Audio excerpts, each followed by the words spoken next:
First up is going to be the Liquor Control Board. I'm going to call it to order, and first up on the agenda is public comment. This is anything not on the agenda for the Liquor Control Board. No samples. Seeing nothing, approval of the agenda. So moved. I second. All those in favor? Aye. Aye.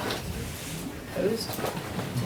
We have liquor licenses for Sodexo and CE Wild Company. Any questions on those? Motion to approve.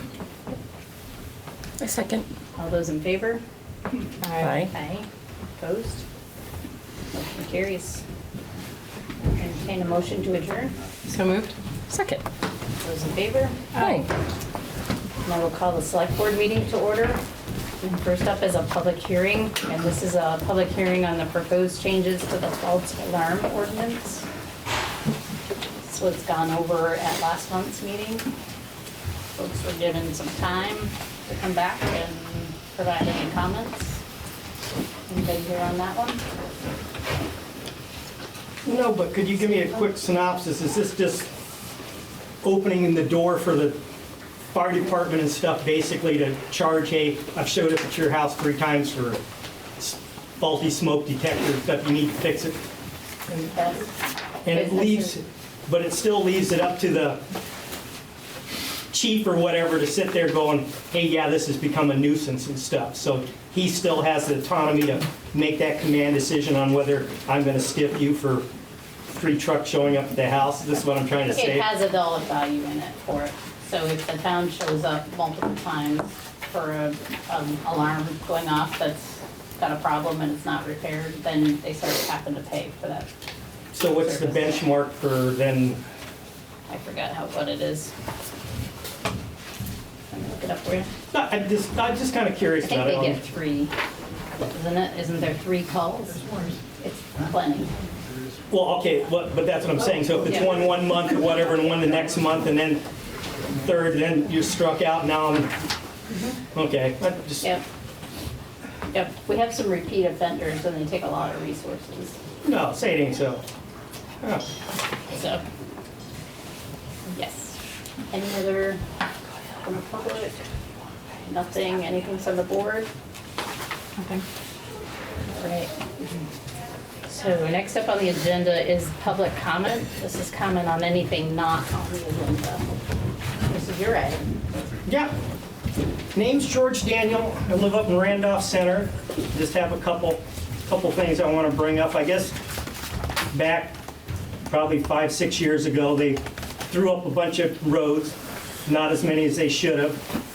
And I guess we've got another run through to do some more cleaning and stuff. But I want to point out, back then, a lot of these roads weren't thrown up because everybody says, oh, there's a dry hydrant out there on that road. We can't do that and stuff because it's for the good of everybody. The reality is, when they put those dry hydrants in, you got grant money from whoever, it was in your best interest, because I got a dry hydrant right out in front of my yard and stuff. It's in your best interest. Obviously, you're gonna plow it out so the trucks can get in there. Somehow this has turned out to be that, well, we got a dry hydrant, the town's gonna plow it for us. That's a bunch of crap in the respect that they sit there going, oh, if we don't maintain it, we have to go out there. The odds of the trucks actually having to respond to a fire somewhere and the road hasn't been plowed, to me, are slim and none. Because the town still gets called out some days because it's icy out there. So if it comes to that and the person hasn't plowed out his driveway and stuff, okay, then the town can do it. But I don't think we should be basically subsidizing somebody's driveway because you have a dry hydrant on that. And those roads that I'm talking about are Blue Goose Lane, probably Palmer Road. Isn't a dry hydrant out there, but that's one of the ones that should have gone. Timmy Angels. Because historically also, these roads that we've had, it used to be either 3 or 4. So if you had a road out there and you put a house out there and you put another house out there and it was built to town specs, the town would take it over. Timmy Angels is a half mile out and a half mile back. That's all his property. It's contiguous to his property. Nobody else lives out there. The only people that go out there is him and a milk truck. I don't think I should be paying for his stuff there. And on that one note, you could sit there going, town's not really supposed to compete with the private sector. So either they plow it themselves or hire somebody. So that's that one there. But like I said, my understanding is this is going to be coming up and stuff about revisiting a lot of these roads that should have been given up and stuff. So that's my concern, because back then, everybody played this game about, oh, it's not a safe place to turn around, da-da-da-da, or it's a dry hydrant. That was basically irrelevant. And on that note, Kevin O'Donohue, who's a retired fire chief from New York, he lives on Saltbox Road. He plows his own driveway, doesn't want the town to go in there, but there's a dry hydrant there. Playing your game, Jesus, you guys should mandate the town goes down there and plows out that thing, so we guarantee that a truck can get in there. That's what I'm trying to say. It doesn't pass the sniff test on that. So when you guys get to that point, I'd like to come down here and reiterate some of this and some other nuances, because I spent close to 30 years delivering mail all up in that area, so I'm quite familiar with all the nuances and stuff about how this stuff's been run. Now, having said that, my next little thing is this Dart helicopter that lands up here at the hospital. I have no problem with the fire department showing up there and doing whatever they need for the road closure, but the town needs to be compensated for that, because it has a value. Those trucks, those men, the state has a itemized list saying how much that's worth. If this was a full-time department, probably wouldn't faze me. But when you call up a bunch of volunteer fire department people to break their day to go out there and stand there and play road guard, and then we pay for it, I don't understand why we're not getting compensated. Because if I have a heart attack and you call the ambulance, my insurance company's getting charged for me to get hauled from the down to Gifford. Gifford throws a couple aspirin down my throat, charges the insurance company. They call Dart. They haul me down there, charge the insurance company. So all I'm saying is that at some point in that little area, that should be passed on to whoever the insurer is, because I have no clue why we think it's okay to foot the bill for that hospital, because you charge Braintree to provide fire service, and you put a value on your service that you're providing to Braintree. Why you don't think you can't charge the hospital? Because I get it, it's this community thing. But if I walk outside this town office and I'm a town employee and I fall down on the ice and you guys haul me over to the emergency room, the hospital doesn't turn around to the town and go, we're a member of this community, we will take care of that for free. No, they charge us. So I don't know why we seem to think that this is going to just float along on that. So that's my bitch great complaint for the day. Thank you. And I thank you very much for your time. Something else? You got one in the back. Edson Road is missing its sign again. Somebody's got quite a collection of Edson. It disappears shortly after you put it up. Maybe you've got to put it on a 30-foot pole or something like that. Yeah. Gosh. But we need another one. Okay. That's at least 6 in the last 3-4 years. Yeah. Wow. You need to find all the Edsons. Yeah. Quite a collection or quite a clan. I don't know what's going on. Charging Yeah. electric current going. See what they do. South Street is missing one too. You had a comment here in the front? Yeah, you already left on the dry hydrants, but dry hydrant doesn't just serve one house. We're not debating this topic. I'm just saying. It'll go on a future agenda item and then we can talk about it. Okay. That's what this is about. You bring up a topic, we take notes about it, and we decide if it comes up later on the agenda. Okay. Thank you. Any others? Don't dare, or then grin about something else. All right, moving forward, approval of the agenda. So moved. Second. All those in favor? Aye. Aye. Opposed? Consent calendar, we have meeting minutes, warrants, and some cemetery plots. Selling them, by the way. Cemetery plots. Never heard plan ahead. That's cheerful. Motion to approve all of them. All those in favor? Aye. Aye. All right, into the new business, adopting the false alarm ordinance. Motion to adopt. A second. All those in favor? Aye. Aye. Aye. Opposed? None. Appointments to boards, committees, and commissions. So some of these we had members, did we want to interview any of them? Sorry, I got the wrong thing up. Did we want to interview any of the members, of the people that apply? So you had 4 for the budget committee, 2 were recommended by the committee, just 1, you're Scott, right? 1 for conservation, who they've already vetted and he's been to meetings, and then there's 1 for DRB, and I don't see her here.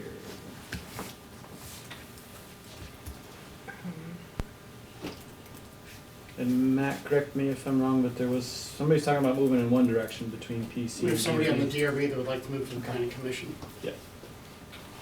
Slightly different angle on that, but. How are we on quorum with DRB? Or do we have just one position open, or? We would still have a quorum. And Okay. he may be, we may talk him into staying, but But we have one opening on the DRB right now. At least 1, I think, yeah.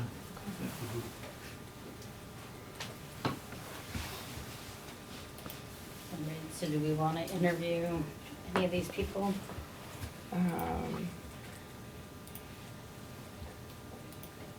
Sometimes we have, and sometimes we haven't. We don't have to do it for all the committees, we could do just some. I'd be interested in opening up the field for DRB a little bit further and then doing interviews for that, for sure.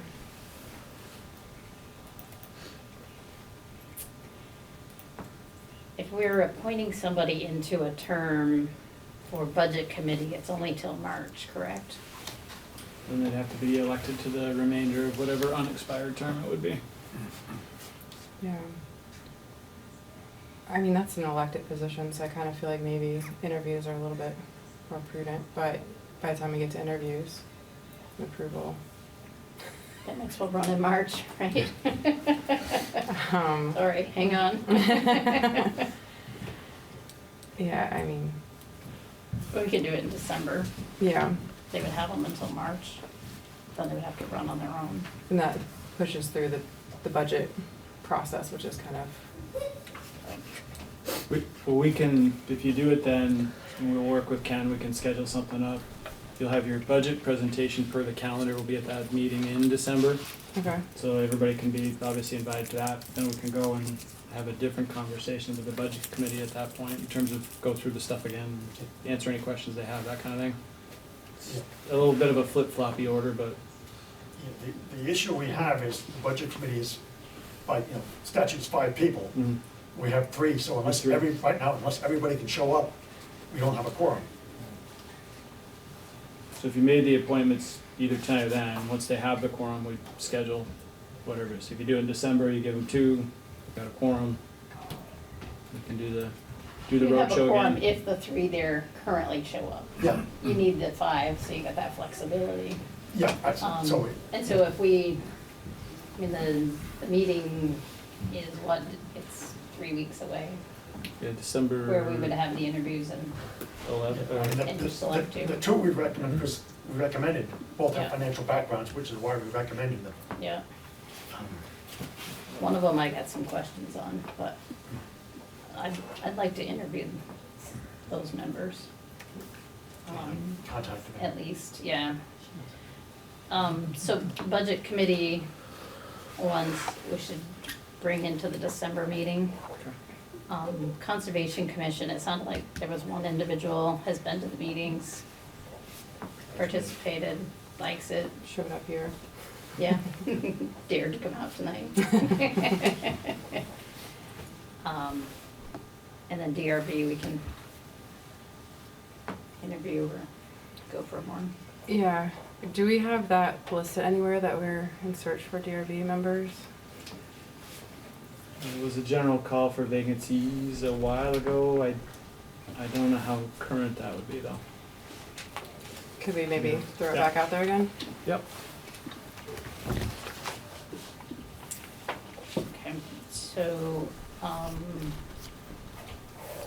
the Conservation Committee, anybody want to make a motion for that appointment? Motion to appoint, is it appoint?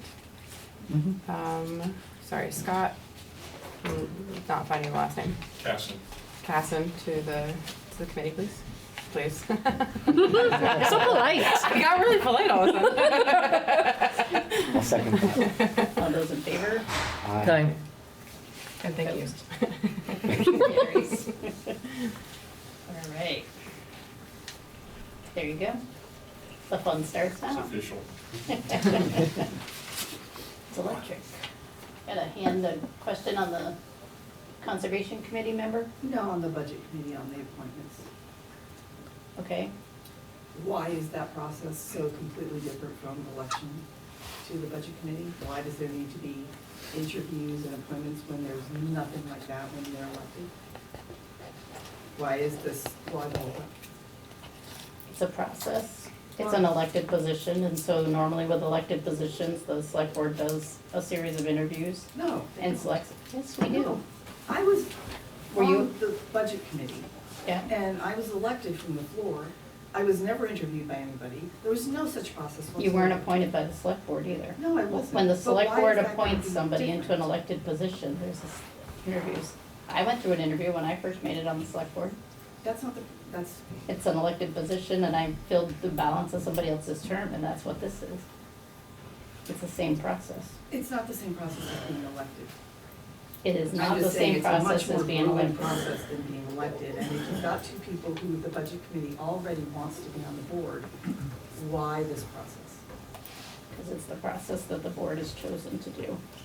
Oh, And we've done it with a lot of other people. That that was done not elected. communicated to the budget committee. No, When I we've spoke been with waiting for you, appointments. you said, we should go out and find the people, which we did. And now you're telling us, You found the people, and now we go through the process. well, that would have been And nice we'll to know you had interview a them. process. That was even longer. Yeah. They've been waiting for an appointment. I'm still on the board if you want me to come to the meetings. I didn't submit my resignation letter.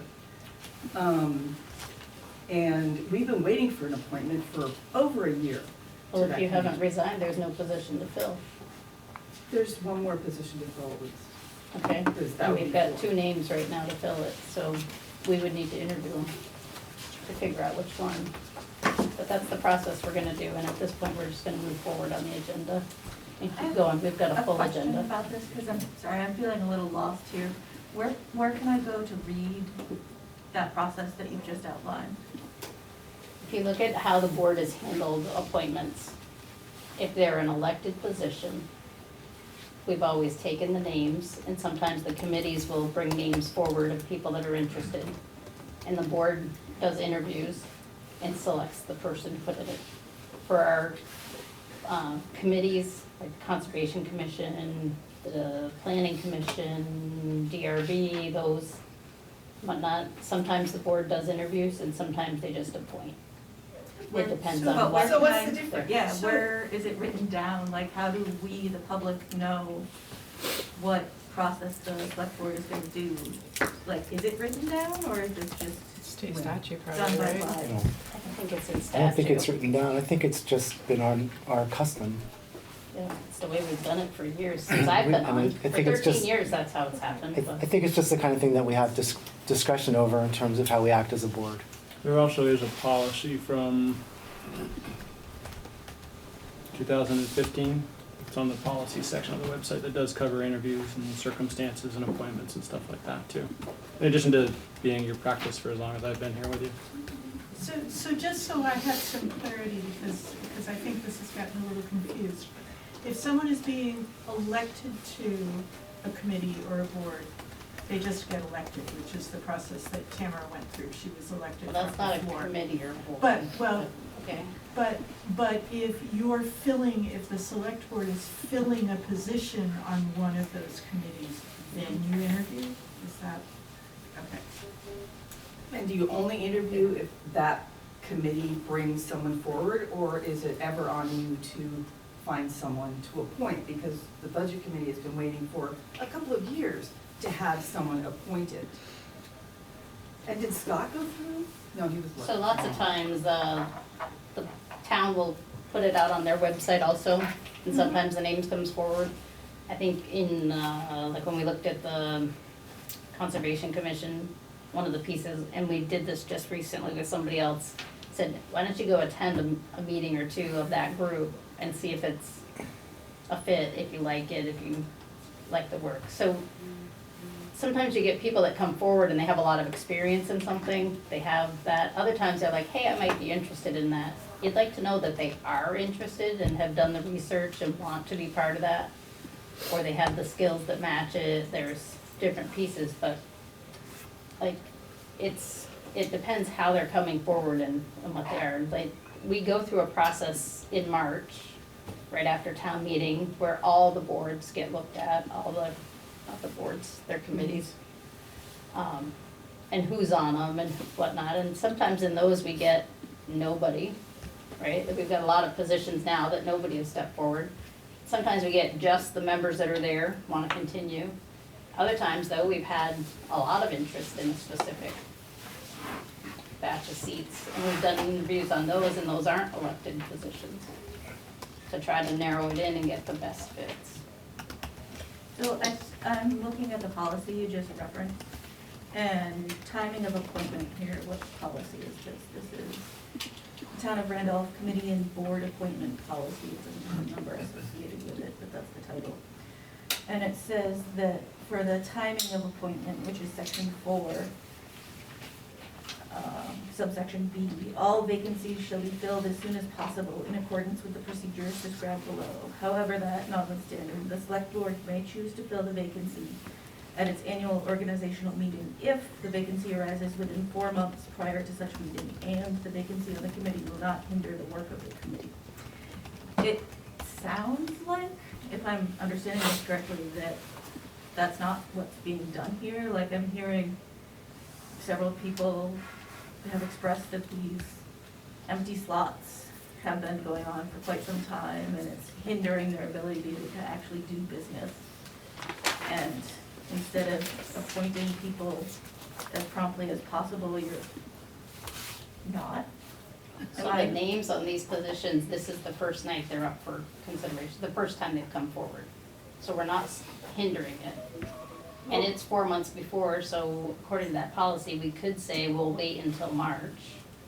But we're talking about doing this in 3 weeks. So I don't think we're When's the annual slowing. meeting? Pardon? March 3rd or 2nd? It's early, first Tuesday, well, there's the floor one, that's the Saturday before the first Tuesday. The one where the budget committee would be elected, that's It's the end of February February. 28th. Town meeting will be on the 3rd.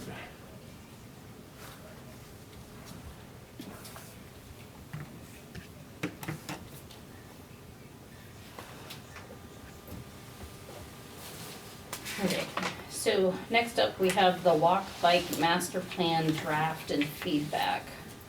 This has been out there. Yep, and we wanted to stay on the schedule as we've described it, to everybody as close as we could to it. Let's see if we're trying to get us a little bigger. And not an in-depth presentation, but we've had our feedback period that's open and closed. Somebody has a burning need to express something, still send it into the addresses on the website. We've got a collection of comments, some from Walk Bike Roll as a group, some from individuals. They'll all be included as an appendix when you get the final report in December, so you can see exactly what got submitted. And what we'll also try to do is partner that with some sort of document that says where either comments are reflected in the draft, if they're thematically similar, we'll sort of try to point to if they made it in, where and how, and if they are being handled differently, where and how. So there's a couple that are tied to painting crosswalks and improving landings that won't go on the plan, will have been something that we've already added to John Shangraw's work list for the spring, say. There's some other things that might come about as part of the Class 1 paving project scheduled for next year.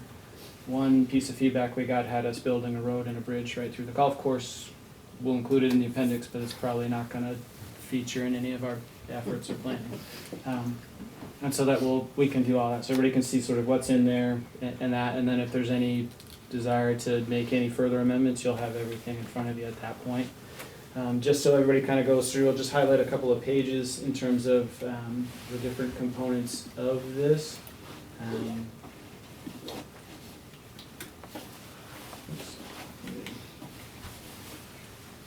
All right. So this covers a few different topic areas. These, some of them are about doing a sidewalk condition inventory. And then the sections are color-coded. There are tables that describe sections in greater detail, some of the issues with them, and we'll use this to guide any of the efforts related to sidewalk improvements. So out of that sidewalk reserve, when we do any sort of fix work year over year, this is where we'll draw those from. Some of these red sections are critical. They tie into the purples, which are the potential sidewalks. It doesn't really show. Should be a little purple segment up here off Park Street, connecting the existing walk over to the rec field. That, plus this little section here on Weston down to toward the senior center, and then the section from about the Gifford thrift store, give or take, down to Shaw's. Those are all part of us. They're called out in this as potential future projects, as priority projects. They're part of the whole thing. There's a separate scoping study, separate grant. That final report will also come in December, so you'll have that to pair with that. So the idea would be that we take this type of information on the sidewalk inventory and that scoping study, and then when we think about crafting a capital plan for the out years, how many linear feet or whatever the metric ends up being of sidewalk repair do we want to do, and in what order? Is it all on the critical sections? Do we do a mix of the critical and the poor so that the poor don't deteriorate to critical? And then how do we want to maybe do some of the projects identified in the scoping study? Yet another grant would be sort of the likely way to do one of those, and then we'll just have to pick. We'll have estimated costs for those, and then it'll just be sort of a selection of which one of these makes the most sense, most cost effective, is the highest priority, however we split that out, because it'll identify any of the factors, obstacles, those types of things. So, for example, in the Shaw's one, if you go along the side of the state highway, you can see there might be some slope issues and some different grade problems in addition to speed and other factors. So that'll be part of that consideration, whereas on Weston, obviously, you're on a side road, lower speed limits, no real grade change. I mean, there's a little bit of a dip, but you're not going to fall off the edge of Weston and tumble down into a brook. And so we're not talking about retaining walls and stuff. So that'll all factor in when we get to that spot. But both of those pieces in final will be there in December, so they can be incorporated into the next sort of capital plan. Obviously, we don't know if we'll have a grant or on scoping study projects, but we'll only sort of assume that the match is in there, and if it doesn't come through, we won't spend it. But those will all be out of sidewalk reserve. So just so you have a sense of how this plan eventually comes to be in use, so that it's a living document. It looks at different intersections. So here's the end of Weston. This touches on the crossings in this area by the movie theater. And you see a scoping study, it deals a little bit with this intersection too. And when Rita's here from Two Rivers, this will be a much prettier, fancier presentation. I just wanted to walk everybody through it. So just one idea of how, with the earlier efforts that are highlighted in the appendices, came up with potential project ideas. There's this use of a path and some street light installations, obviously pretty rudimentary drawings, not our engineering plans here. But this is one of those areas that came up from some of that feedback that was received earlier in the process through some of those other efforts, it's a dark place to walk, there's no place to walk up the side of the road. As sort of a future project to put in your master planning process, this would be one of those. So it's kind of an example of also how that prior feedback's also been incorporated, and you hear from residents and users of different areas throughout all of this. I'll show you one more here. And then we've also talked a little bit with some of these projects. There might be other safety and or operating types of changes, and this is one that could be looped in with some of the class 1 paving, might be a separate standalone project. This is the end of Wallace Hill where it comes down to 12A. Big wide intersection, sort of straight angles. If you want to One of the problems is speed and shooting right across, kind of in a straight line here, and the sidewalk ends sort of over here, so adding a little bit of space on either side, shortening the crossing, teeing the intersection up a little bit. We sat through and went through all this with highway department personnel to make sure we weren't baking in any sort of maintenance or other issues. So that part's also been in the consideration mix. And then I'll show you, this is just another one. So it's not just built infrastructure. There's also a bike rack assisting existing proposed, non-municipal proposed. So there was also an attempt to try to figure out where some of the bike racks are and where there might be some other locations for that. At least it's not the only list, and bike racks are an easy thing to amend and add later. And then we'll have some recommendations here at the end. And those are the basic components, the basic sections. They take a little bit of a piece of each thing. And we'll see how some of the feedback factors in.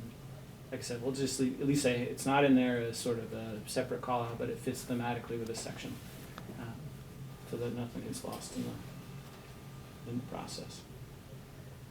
So we'll use this. This will inform budgeting, capital budgeting, work plans, much like we've been doing with sort of developing kind of paving thing. When you see later with the facility condition assessment, it's about getting into this kind of prioritization, data-driven, knowing, having good cost estimates, so we're not sort of shooting in the dark 3 years out that we think this project is going to cost this, and either being wildly over or wildly under. We'll have better information to make decisions on.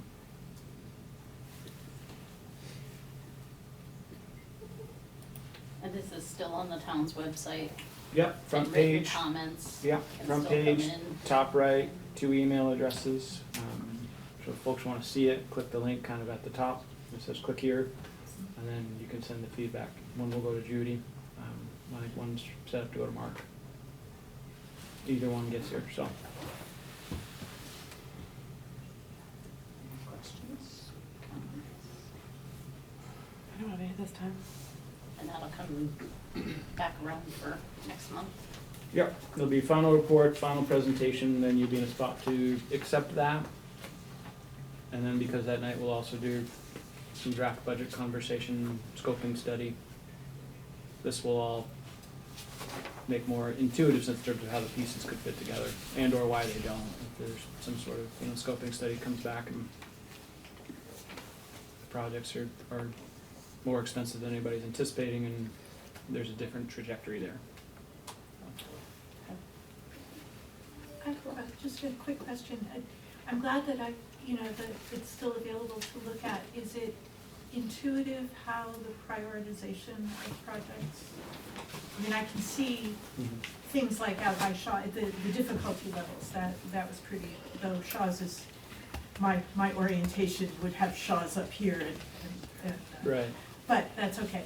But is the look at the prioritization of projects, is that kind of intuitive to the presentation, or does that come later? I think that'll come later in terms of what we'll do is, so the master plan will have, that map has the condition tables. I skipped over one of those, but just after the section with the maps, it breaks down the sidewalk inventory and some of the condition sort of scores index, in terms of like what's wrong with it, it's heaving, it's narrow, it's this.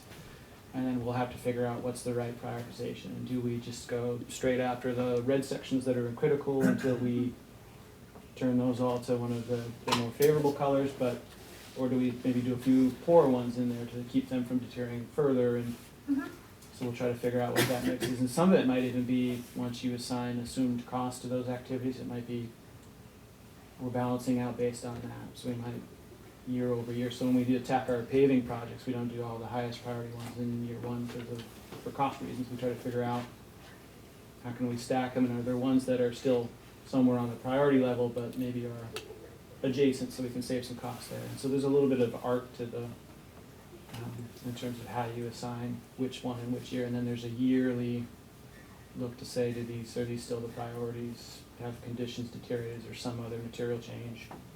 And we move stuff around. We have more money than we expected, we have less money.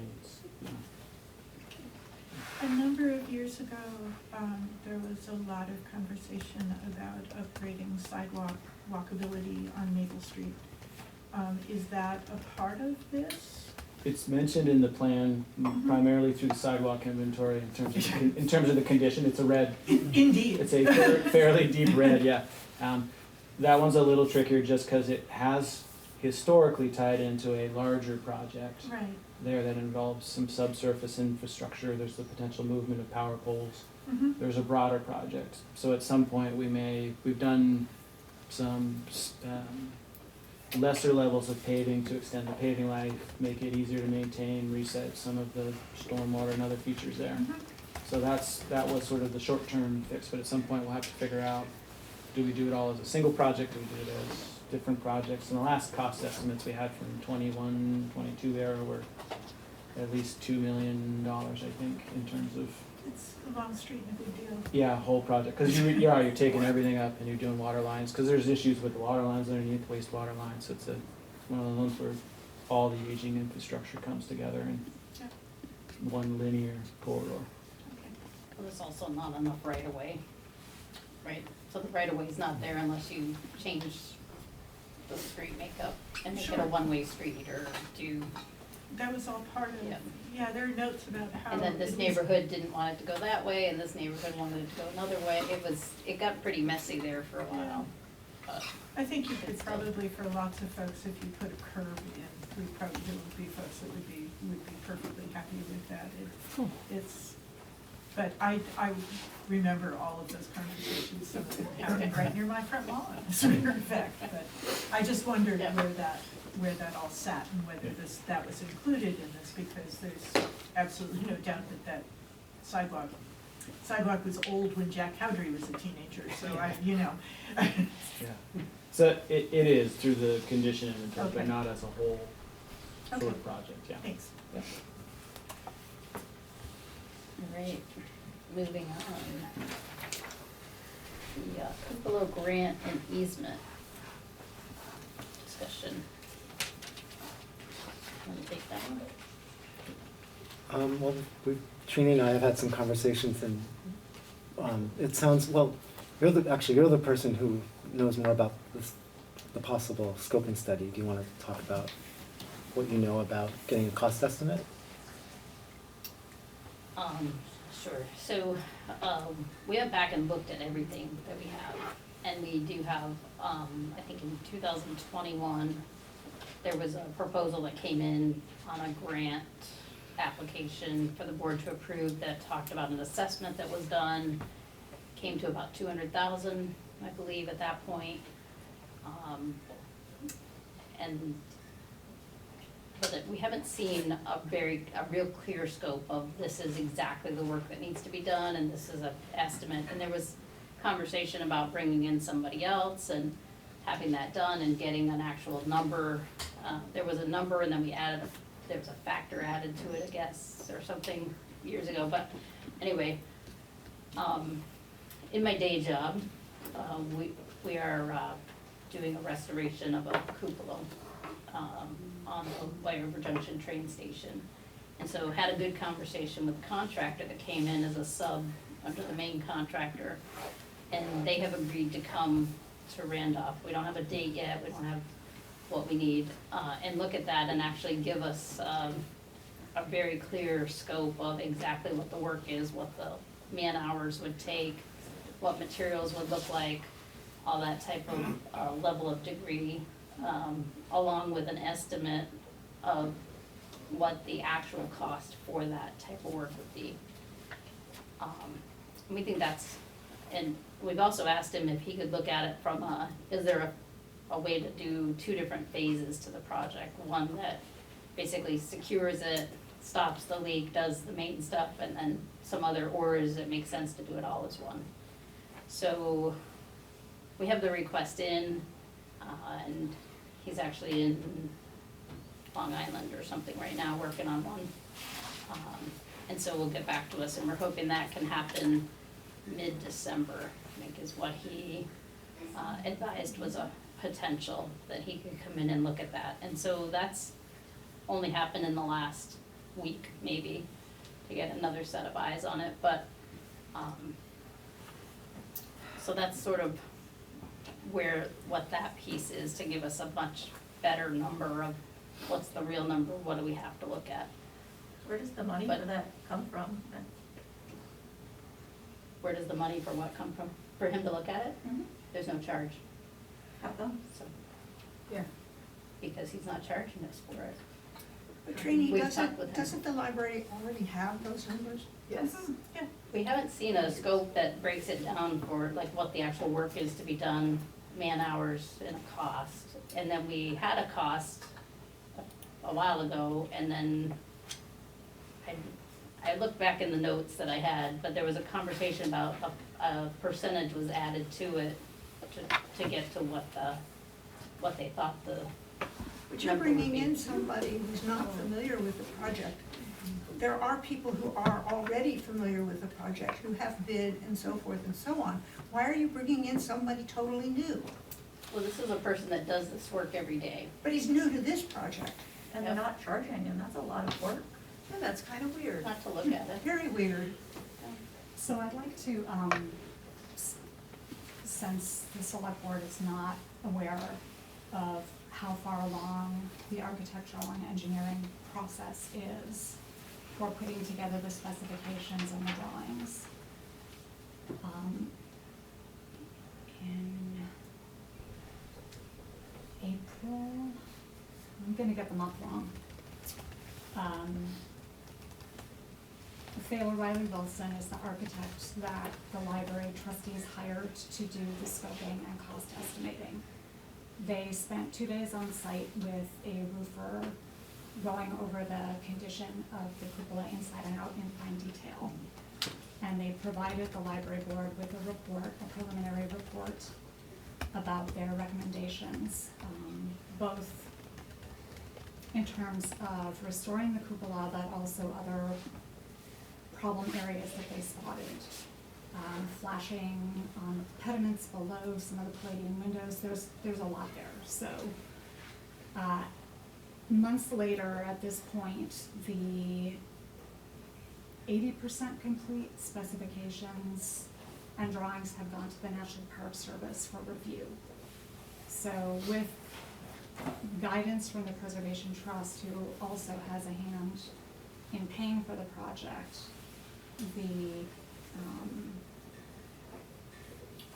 we're at the point of the National Park Service saying yay or nay, or asking the architect to alter the specifications that they've already come up with. So we're deep into the process with this.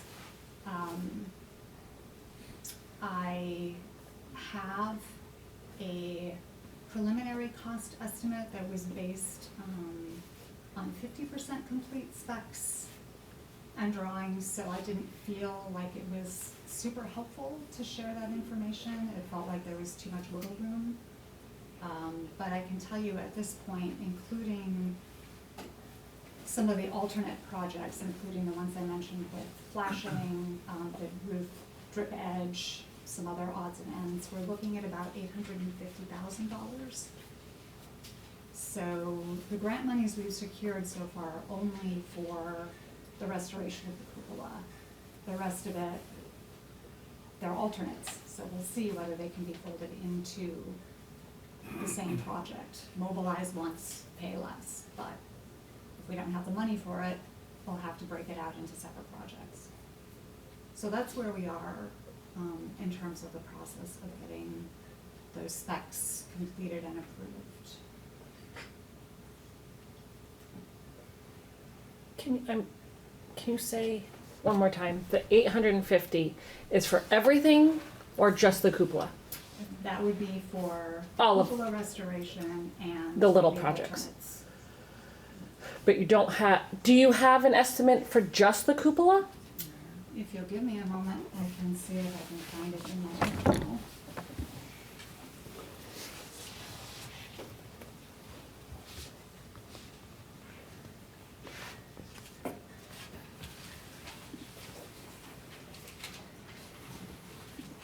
sure. And Trini, this other person that you had reached out to, that experience aside, if he's coming and doing this estimate and breakdown and whatnot for free, is he doing it with an expectation that he's going to have this job? Because that's a lot of work, that's a lot We of had a conversation. professional expertise on his part Yep. to be dumping on a project that he may not get. Yep. So I, He's not fishy, he does very good work, and he's been approved, and he's done work on state buildings that are historic. What's his Okay. name? If the library board's already had a qualified person do plans and specs to 80%, what would be the point of? Well, John, nobody told us that until just now, And I'm also. so it's a little hard for us to operate. They were deep into the process by now. It's been 10 years. Last month's objection was to the perpetuity clause in the grant money.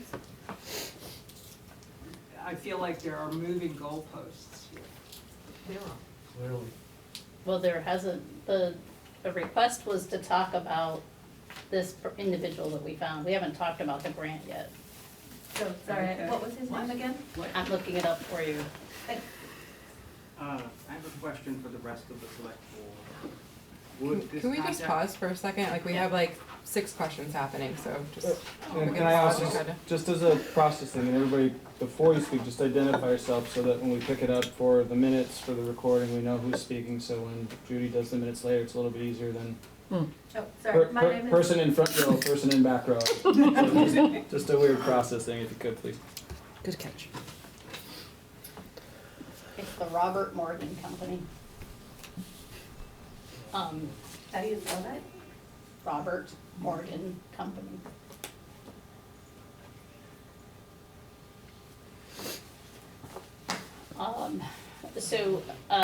It would be nice to see that estimate and to have known it was out there, then we wouldn't have been looking to get better numbers and something that we could actually, but it also shows, we've been working with $1 million, and the cupola is a portion of an $850,000 estimate now. So what we were trying to figure out is what is the actual number, and what does that look like, and where do we go? But, So. do you wanna based talk about on- the actual, the conversation and the grant? Yeah, well, Tonight's- we were thinking that until we have really firm numbers as to how much it's gonna cost to repair the cupola, that, you know, talking about how much money we're gonna accept in terms of grants seems like we're getting a little ahead of ourselves. And so, we're gonna find out very soon now, it sounds like, from the library, what that cost is gonna come in at. This person that Trini's identified is gonna give us another estimate, which I think is great, actually, to have more than one set of eyes who are gonna look at this to give us numbers. It'll give us that much better of a picture of what we're really looking at. And then, once we have those numbers, then as a board, we can say, well, we need this much more money. Where is it gonna come from? And I'm prepared to say that I would vote for accepting the 150,000 grant contingent upon us knowing that we're really gonna need to have it. So I'm happy to share what I found. Again, remember, this is a preliminary cost estimate, not based on the drawings and specs that have gone to National Park Service. So things have been developed further from this, but 767 for the cupola restoration. Keeping in mind also that Thaler Riley Wilson is getting paid, has been getting paid, and I believe their overall contract is $80,000 for their work. So we need to include all of that in the overall price tag. I think Robert Morgan is coming to look at it and then give us a quote for what he would be paid to do, right? It's not that he's gonna do all of this for free because he likes Trini or the town or whatever. He's gonna look at it for free, give us a quote, an estimate, and then would get paid, right? It's not that he's, Got the job. if he got the job, Right. would get paid. Yes. Okay, I just putting that out there that he's not doing it for free, he would get paid. So I'm Robin Goodall, and the library board put this out to bid according to the town's process. So I'm a little I'm a great respecter of process, and I'm a little, I don't quite know what to think about stepping outside the town's process in the way that you're suggesting. That feels uncomfortable to me. We haven't done anything that steps outside of it, Rob. Well, So you're you inviting hired- another contractor in to take a look at something that we put out to bid, Which is standard. which is Right. the standard Well, procedure, right? But lots that of we were- times you do value engineering on a lot of projects. If a project's big, and this one is, you bring somebody else in to say, in your expertise, is there another way to do this? Don't We, Right? we Is had, there but that's part of the some- bidding, that was part of the bidding process. We had So you a have number two of entities people, that a have number given you. of people come and look at it, and this was the firm, these were the people that gave us the estimate that seemed the most economically feasible for the work that needed to be done. For the exploratory work that needed to be done to develop a bid. But we had 3? Oh, there were 7 or 8 architecture and engineering firms who showed up to bid on the A&E work. And then we interviewed 3 Yeah. before selecting the other right of We- person. We did what your process tells us to do. Right, for the architect. Yep. Which is Oh. what you're asking this person to come in and Here's that do, too? is the That's what I work thought. that the architect has done. How is it not the same? It's not the same Come completely, look because you're at it asking and a tell me what- contractor to come in that would do the work. So it's a evaluation of, is there another way to do it? Is it built, we do it all the time, yes. We That do it all the doesn't sound time on right like a to me. buildable and what it is. This guy's willing to come in, he does this work all the time, to look at it and say, what does this look like, what needs to be done? The fact that you have a spec that's able to be bid and to get an estimate is all news to us. How can that be? I know, it's 10 years. Because they just said they only got it in April, and they hadn't shared it with us, that's how it can be. We've been doing this So- for years. It's just hard to How do you not know imagine that that? we're 10 years into this, and the We're not question 10 is, years has come into up this. now, what's it We gonna are cost? 10 years into this. We're not 10 years into this. I have notes. I'd like to just take a minute to remind everyone to be respectful and use appropriate language in this setting. I'm just gonna put that out there. I'm just, I'd also like to suggest that we are where we are. There's been many board members since this was first identified as a problem 10 years ago, 8 years ago, whenever it was. There's been many select board members that have come and gone. We've had several town managers come and go in that period of time. We've had probably a complete change in the library board since, or not quite, but what I'm saying is, there's been lots of different people involved with this for a long period of time. We are where we are right now. We need to do the best we can do from this point moving forward. And I think that's what we're trying to do. And when we're talking about what the library is currently doing in terms of getting the numbers that we need is wonderful. Having another opinion is, I don't see how that's a bad thing.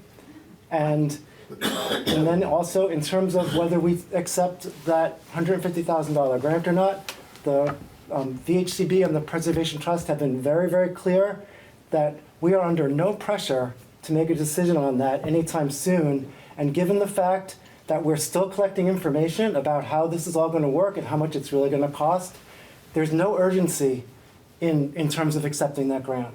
That money's going to be there if we want it today or if we want it months from now. So letting us go through the process, getting all the information, having a really clear idea of what this is all going to look like, I don't see the harm in letting that all play out before we make final decisions about funding. We should continue to raise money.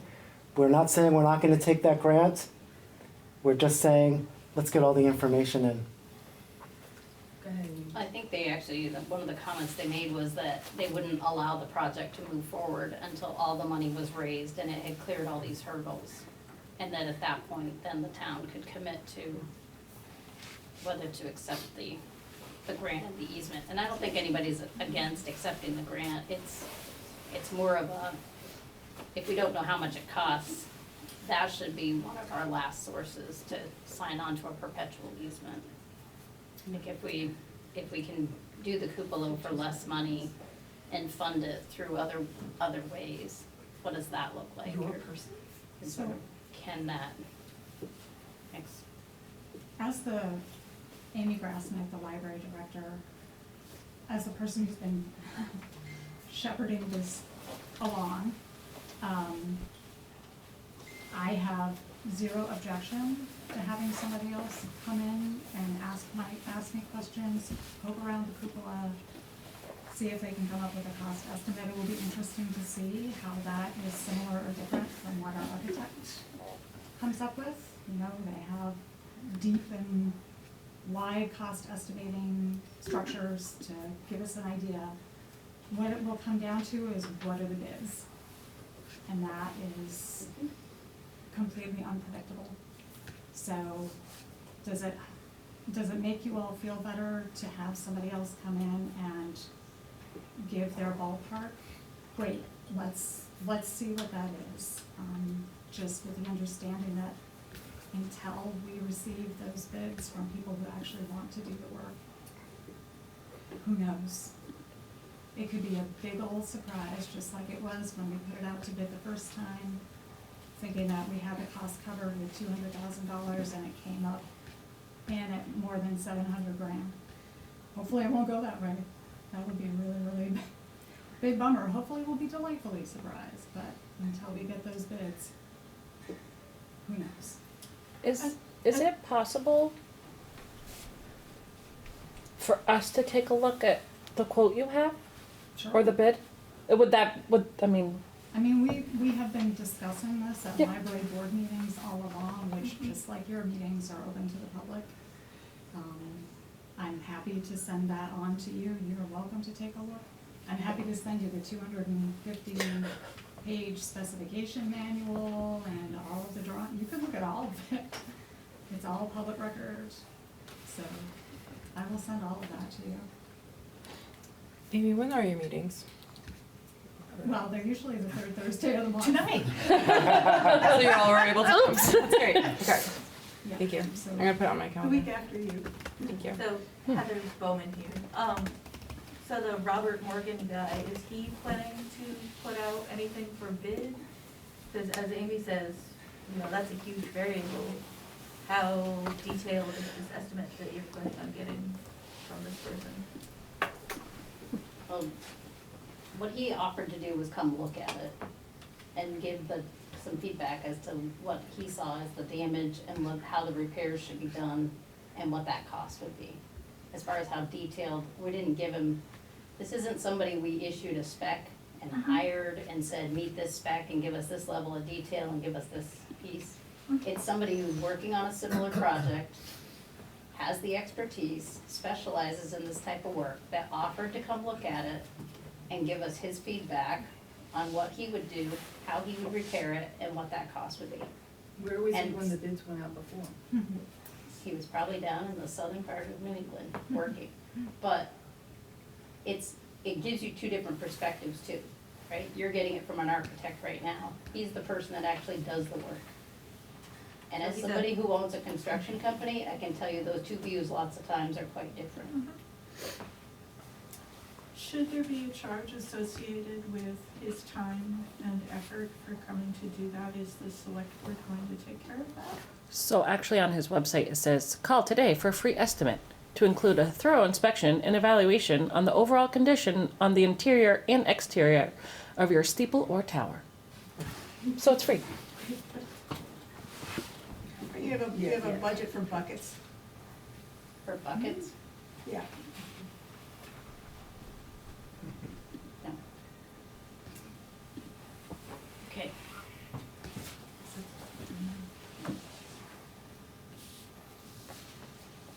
So it sounds like path forward. We also had a select board member who's not here tonight that offered to help with the capital campaign and has made that offer twice and not heard anything, so. No, I'm unaware. That would be. Well, she said it at the last board meeting. Oh. We're here. Well, And shoot the brought it email. up, so. Right over my head, but I'll make a note for the capital campaign committee. But that might be good to to include her. She's got experience with that. Yeah. That Fantastic. should be really helpful. More the merrier. All right, moving forward, we have a request to create a capital reserve fund. So unfortunately, I was unable to attend the Budget Academy that happened, I don't remember, at the beginning of the month, I guess. This was an internal department head budget primer. Build your budget. But Trevor did provide me with the slides that he used. And there's one slide on here that I was really pleased to see. I think this is the first time in many years I've seen the capital budget talked about, the budgeting process. It talks about the capital improvement program, and it explains some bits and pieces like there are reserve funds for these departments and so on and so forth. And then the final bullet really riveted me. It says the capital improvement program needs to be rebuilt for better fiscal and operational planning, which after being here for more than 2 decades, I can agree that the capital budget for non-reserve fund entities seems to be really difficult to manage. It just, so many demands. What are the priorities? Which programs or which projects have been completed? And I have been thinking and have approached the select board in past years a couple of times about establishing a reserve fund specific for the library building. And there are a couple of reasons why this seems really wise to me. The biggest one being that there seems to be a great deal of tension or a misunderstanding, I think, about how much money from the existing, what is it called, municipal building? There's a building fund? reserve fund, yeah. Building reserve fund, how much of that goes to the library? And it's actually, over the past 15 years, it's been about $70,000, which is tiny compared to the money that's been spent on capital projects at the library. It seems to me that rather than having this ongoing tension about is the library deserving, where it should be prioritized, and the overall needs of the municipal building program, that by carving it off, it makes things really clear. Like, there's this amount of money available to go toward capital projects at the library. You know, and end of story. So that's, it just seems to me like now would be a really good time to make that happen. Make things simple, to make it not fraught. I'm done with fraught. I'm too old for fraught. I don't want any more fraught. So that's the reason why I asked the select board to add this to your agenda tonight, to open this discussion. Amy, wouldn't that just shift the tension from, here's how much money we have in capital reserves for buildings, how much of it should go to the library, to just a higher level up where it's like, okay, here's the amount of money we're gonna put into capital funds, how much is gonna go into our regular fund for buildings, and how much is gonna go into the special fund for libraries? I don't Isn't it, feel it seems like it's the needs same. to be fraught. No, I If just- the select board makes a decision that, well, I don't know, pick a number, $5,000 a year But is it's- going to go towards isn't the it- library capital reserve fund. And $5,000 less is gonna go to the building reserve fund. Why can't I remember what it's called? I don't know. I think it's also had as many names as there's been transitions in the Okay, last sorry. 12 years, so. Thank You're fine, as long as you're close, we got it. I don't know, does it need to be fraught? Does it need to be full of tension? I guess I'm just not sure, it's hard for me to understand how it helps the problem that you've identified, that's all. The other benefit, I guess, I see is because funding for capital reserve funds does not need to be a budget line item annually that's pushed into that fund, it can also consist of surpluses. That if the library has a surplus, great, that money goes into the capital reserve fund. You know, it's a savings account that We don't otherwise really have access and clear demarcation. We can't plan. Like, when are we gonna do the sewer line, which seems to be original to the building? You know, it's the original clay pipes running out of that building. When is that project gonna happen? If we have some, if the library trustees know how much money is available to do projects at the library, it makes the ability for them to plan a lot easier, and it takes that off of the plate of the select board / town manager. So I see that as being beneficial. I have another scenario though. So in this case, so if I understand it correct, if we voted this in, create this fund, then it would be one of the voting line items, right? So let's say you're requesting $50,000 that year, and the town would vote on that, correct? And then if they said yes, you get the 50,000. If they say no, you don't get it, right?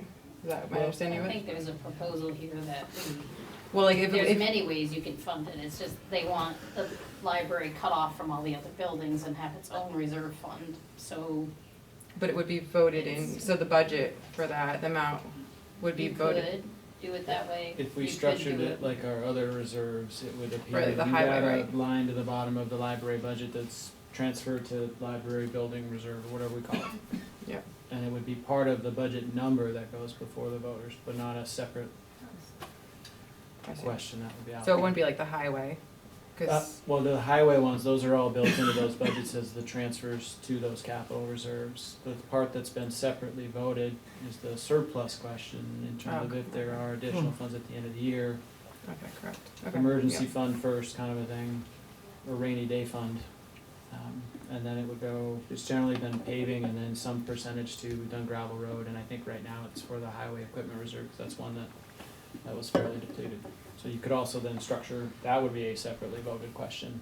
But that funding only appears if, at the end of the fiscal year, there's additional money.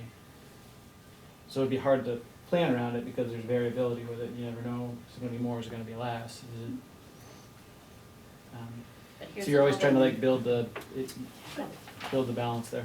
one. Here's another one for you. You pass your budgets, right? And your school passes their budget. And out of the taxes that come forward, right, we have to pay the school 100% of what their number is. Right. Even though we don't collect 100% because we're at a record high of people that can't pay their property taxes.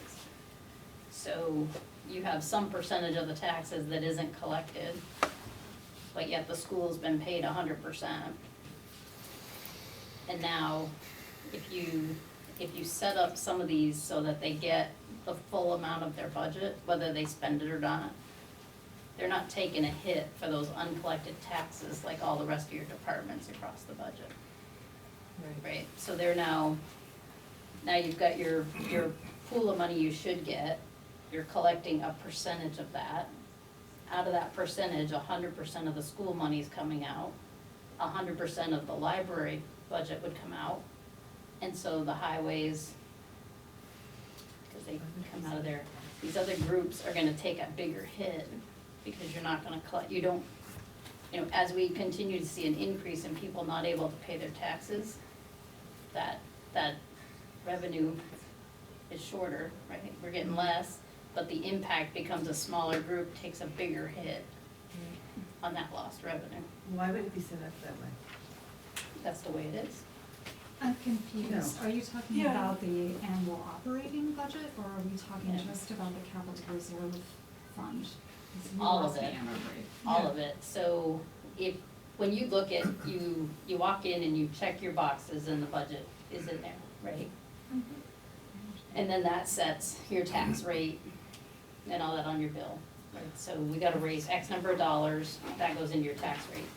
As you see an increasing amount of people not able to pay their property taxes, when you look at your cash flow side of your operation, the cash coming in is not 100% of what you need for your budget to balance. So let's say we only collect 90% of the revenues. The school still gets 100% of their cash. Okay. Because that's the way the statute is, right? So now I've got 10% of the school's money I haven't collected, but guess who's paying that? the general So, fund. You're speaking about the appropriation that the select board approves for the library's annual operating budget, that we get the full amount of regardless of what's going on. Yeah. In, Well, and now if in you wanna receipts. add a reserve, so if one of your proposals was that you get the full amount of the budget, no matter whether you spend it or not, anything you don't spend goes into your capital reserve. What I'm saying is, as we start looking that way, if you said, I got this pot of money, I'm not collecting it all, but now the school's gonna get 100% of their money, which by the way is the majority of it. Right, so now the hit is to a lot of the other sections, and the library's gonna get their section, their piece of it. is that Yours. different? Yeah, it is. It's And different so from the highway then department, which also gets an appropriation? Yeah, how is that different? it's, will you just stop? Will you just Stop and answer the stop. question? I'm talking. Yeah, you are. Oh my god. Then what ends up happening is you end up not having the money you need to run the town. If 100% and 100% and 100% of people's budgets go out, but you're only collecting 80 to 90% of the tax dollars, you can see where we start to have a problem. So you've got to balance, sort of, somehow at the town level, we have to balance that. I guess I might need to go home and have my CPA sweetheart explain that one to me again in different ways, because I'm afraid I'm just not. Wouldn't all the departments take this into? No. I don't What we're understand why the saying is, library if would. we said to the library, you're guaranteed 100% of the money in your budget, here you go, they don't take a hit That's what we're on that. asking. One of the recommendations was that the library, any surplus from the library's budget go into a reserve fund. Right. So you would get 100% of your budget. I did catch that. Do you? Yeah. Right, I if you did had a understand that if you had a $300,000 budget and But I- 50,000 left over, But I also recall somewhere through that conversation that there are a number of ways to fund capital reserve funds. correct. And so what we're asking, I think, is that we, and this is Robin again, I'm sorry, I moved. I had to stand up. Yeah. What we're asking is that we be able to have a conversation about that we would like, as a board of trustees, to begin to be able to do facility reserve capital improvement planning, so that perhaps the next time we spring a leak somewhere in the building, we are able to take care of it, without, and I think without feeling and making the select board feel like we're leaning on somebody else's capital plan, right? Which is kind of how we feel, kind of what the feel is now. We have a building, we've been charged with taking care of the building and maintaining the building and being responsible and frugal with our budget, and I think we do a pretty good job of that. There are a lot of people that work really, really hard to make sure that that happens. This is another tool that allows us to have a capital checkbook, if you would, that we can work with. Yeah. It's just a matter of how you do it or what that looks like. And that's where, what I was trying to explain was, the 100% of the budget doesn't always work. But with I just have a question about that. Wouldn't the surplus come after you kind of had to deal with everybody's budget and say, we've got 75% of taxes coming in, 100% goes to the school, we're screwed. Everybody's gotta take a hit, and that adjustment would come before any reserves you would have left over, I assume. You're That's why I following was it now, and confused. that's one of the things that's coming in the December meeting. We I'm don't sorry, do what? that right now, but that's one of the things we need to do. you can't do that? Is to say, look, we didn't collect X% of the taxes, Okay, so everybody's budget needs to take that hit. it's gonna happen, I think, yeah. Correct. Yep. You couldn't have summed it up any better. All right, planning commission, whoops. Yeah, we've had this up, so this was, Amy had referenced so I don't have the full slide, this is the general flow chart, it hits on everything Barbary that's been said. It doesn't specifically call out the use of surplus because it's additional. Don't necessarily put it into any of the calculations of the plans, but it's usually the transfers to reserve, raise some tax funds, we've got grants, other funding, it references ARPA, but I don't know that we'll see that particular bubble again in anybody's working lifetime. And the debt service payments can be for capital items, particularly the bigger dollar ones. They haven't traditionally come through the 5-year capital plan. Either the debt service payments for projects, but if we're forecasting them as part of that, you'll see these debt service payments get made directly out of whatever the fund of origin is. So for fire station, say, or anything that's a general fund expense, that's what you see that debt in that debt service section of the budget. Repeat that for highway. If there was library specific debt service, you'd see it there. Water, wastewater, same thing. Even though those are enterprise funds and the money's raised a little differently. Great. All right, Before we leave the library totally, we do not have a decision yet about accepting the $150,000 grant. Is that, am I walking away with the correct understanding here that there's something else you want to know before you decide? No, I think that what you heard was that we were willing to look at accepting the grant, but we want to look at what the sources, the cost and sources are, to see if we can manage that one a little different. Like, is there a way, can you get the dollar value of it down where you don't have a perpetual easement? You have the 5 or 10 or whatever it was. Is there a way to manage that? If Alyssa comes on and helps with the capital, like she was talking about, there's other ways to get capital funding and whatnot. Like, what does that all look like? And what's the real dollar amount we need? Right? And does that help us get down to where we don't have to give up? Okay, that again is a slightly different goalpost, but, Yeah. but. Okay, I said that the last time I was here too. Well, I don't think we've ever said no. I went back through everything, and we've Yeah. never said no to this.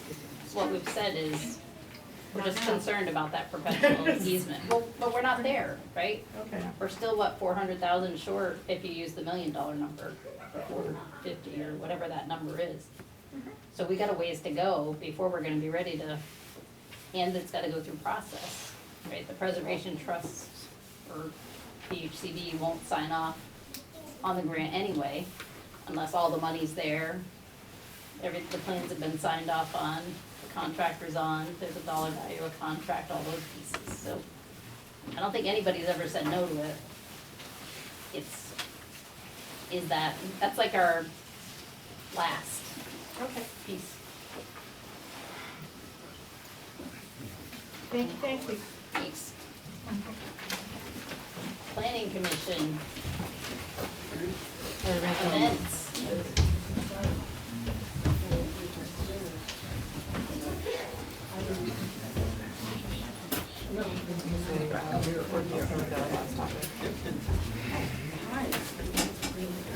We missed the library, we missed it, so, I know, that's what Did not hear from Matt's topic, no? I know, and They're not here for me? Aww. You're all excited. I've been around a crowd like this since the original ordinance in '81.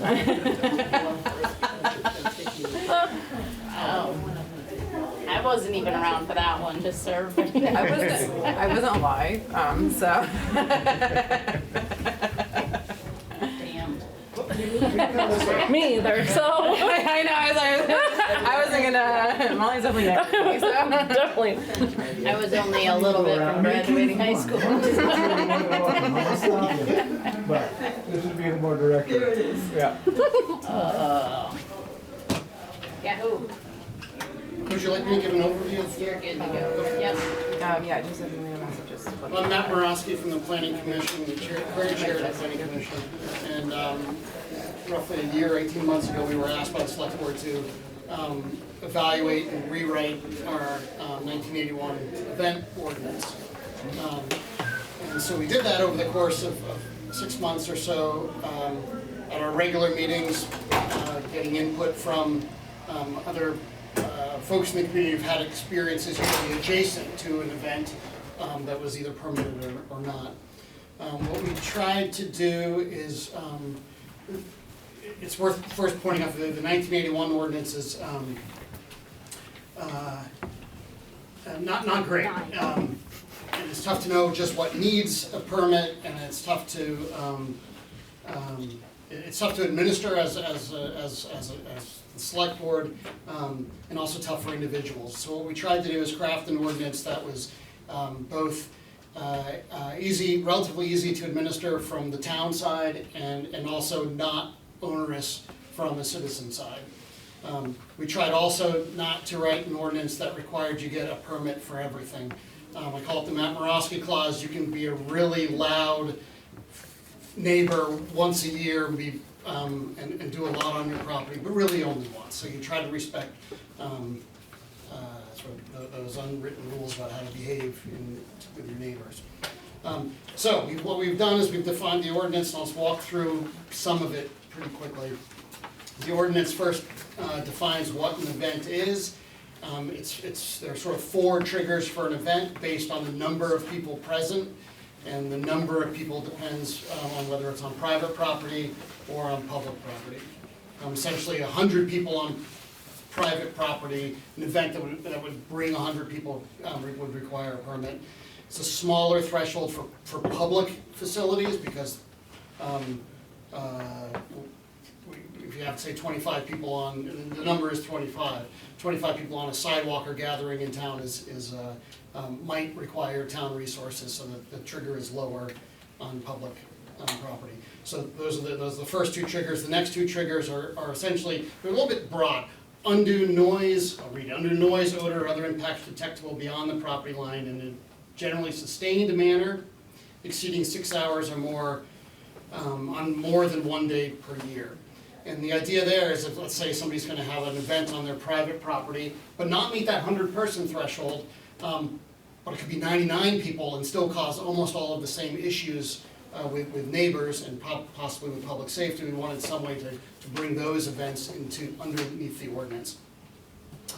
And finally, the 4th trigger is an event that would, regardless of the number of people, it has the potential to cause public safety impacts, or things like extended traffic congestion, parking in public right-of-ways, or seasonal road damage. So we tried to fairly simply identify 4 things that are triggers for qualifying as an event.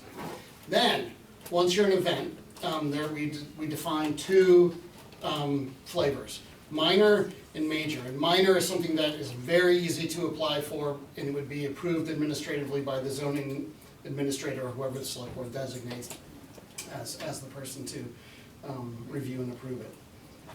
So a minor event, we define what makes a minor event. It's relatively benign event, where the administrator can look at it and say, that's fine. Glad to know about it, easy to approve. So that might be a large wedding, for instance, might be a minor event on private property. It's got a lot of people there, so from a public safety perspective, it might be good that the police are aware that there's a very large gathering out in some field, but it's not really going to have the kind of impacts that need to get reviewed by the select board. So that's minor event. And then there's major events, and these are anything that's on public property, and our rationale there was that the select board should look at any event that's planned to be on public property. And the second trigger to be a major event is any event on private property that exceeds 1 or more of the thresholds for a minor event. So it'd be those much larger things, or potentially the events that have much more potential for off-site impacts on private property. So that's like the broad overview of this. There are other details in here. And I can go through the whole thing, but I don't think you really want me to go through the whole thing. Walk me through how this plays out. Somebody has a wedding. Yeah. It's on private property, so it's out of the village, over in East Randolph. And it's gonna be an the weekend event, right? So you got the rehearsal dinner the night before, a bunch of people coming the next day for the wedding. They have to have a permit. How many people are you gonna have? as many as I can get in there. Well, I need to know a number. I'm going over 100. just You're going over 100. shits and giggles. So if you're over 100 people on private property, that meets the threshold for needing, that's an event, officially an event. So then we need to decide whether or not it's a minor or a major.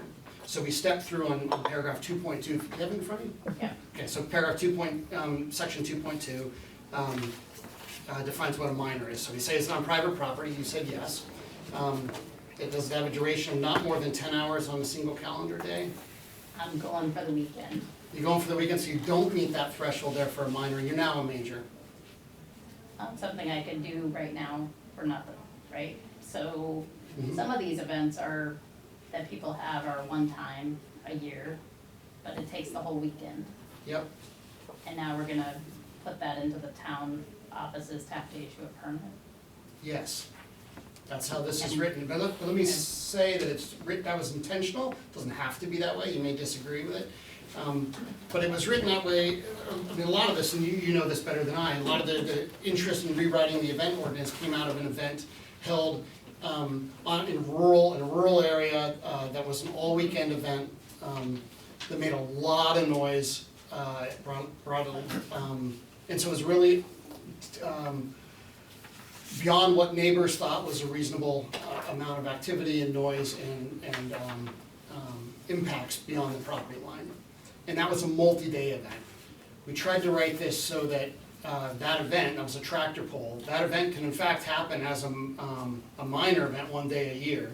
But if it's gonna be more than that, it's going to get reviewed by the select board because it's a major. So the impacts of 150 people on a smaller parcel in closer, to the village area clearly are bigger than a field out in the East Randolph side, right?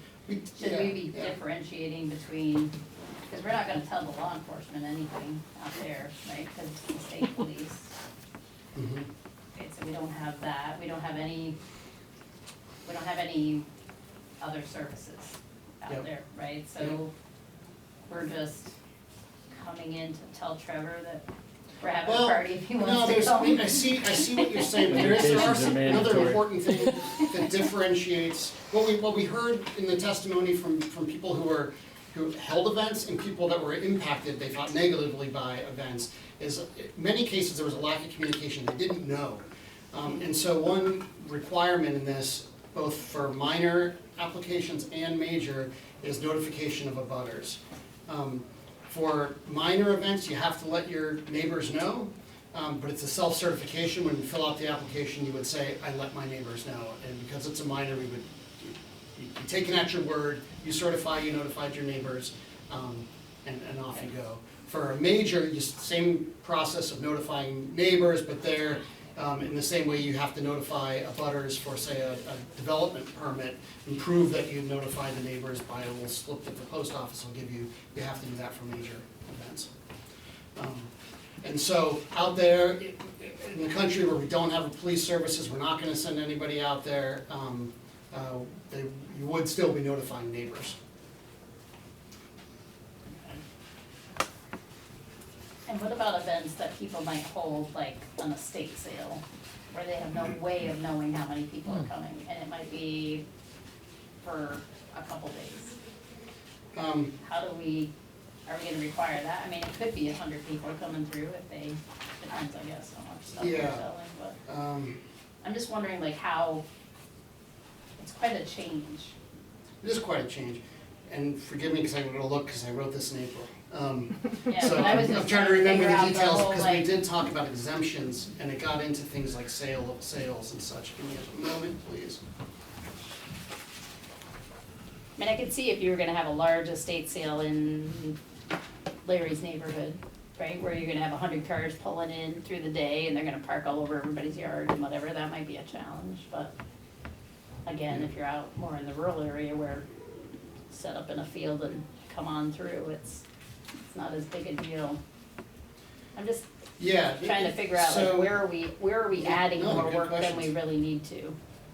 Right, like, do you really, I don't see a benefit to the town other than encouraging people to tell their neighbors if they're gonna host a wedding for a weekend in their dooryard. And 9 times out of 10, the neighbors get invited, so we did, we had ours. And these thresholds are pretty big. We had quite a few people.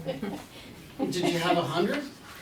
I think I we mean, 100's counted our thinking as a 300. planning commission was that 100's a pretty big number. That number, it is, we did have to pick a number, we chose to pick a number. We thought, that's a pretty big number, like, We gave out cups and we gave out over 300, so I think we met that threshold. all right. So what was the event? The Our unpermitted wedding. event? It was It was a party. We had some people there we didn't know.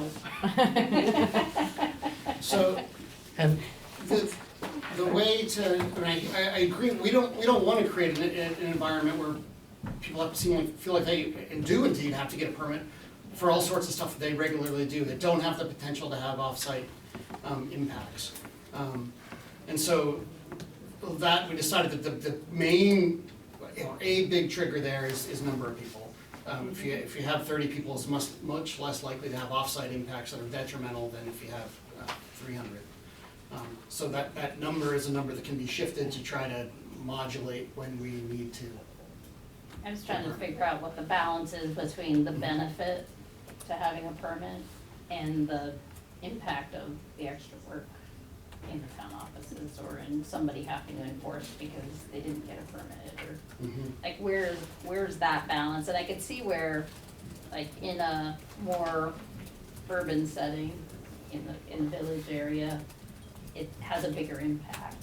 But I don't know how you know, if it's on more than this many acres and you have this many people, like, I don't know how complex you wanna get. We right? thought about Like, looking at geographic breakdown, and in fact, we looked at a number of ordinances in other communities, and some of those communities did break out the requirements based on different zones. In this zone, it's a little bit more onerous, you have to get a permit, this zone you may not, and it was based, I think, on that, the idea that you're further away, you're gonna impact less people.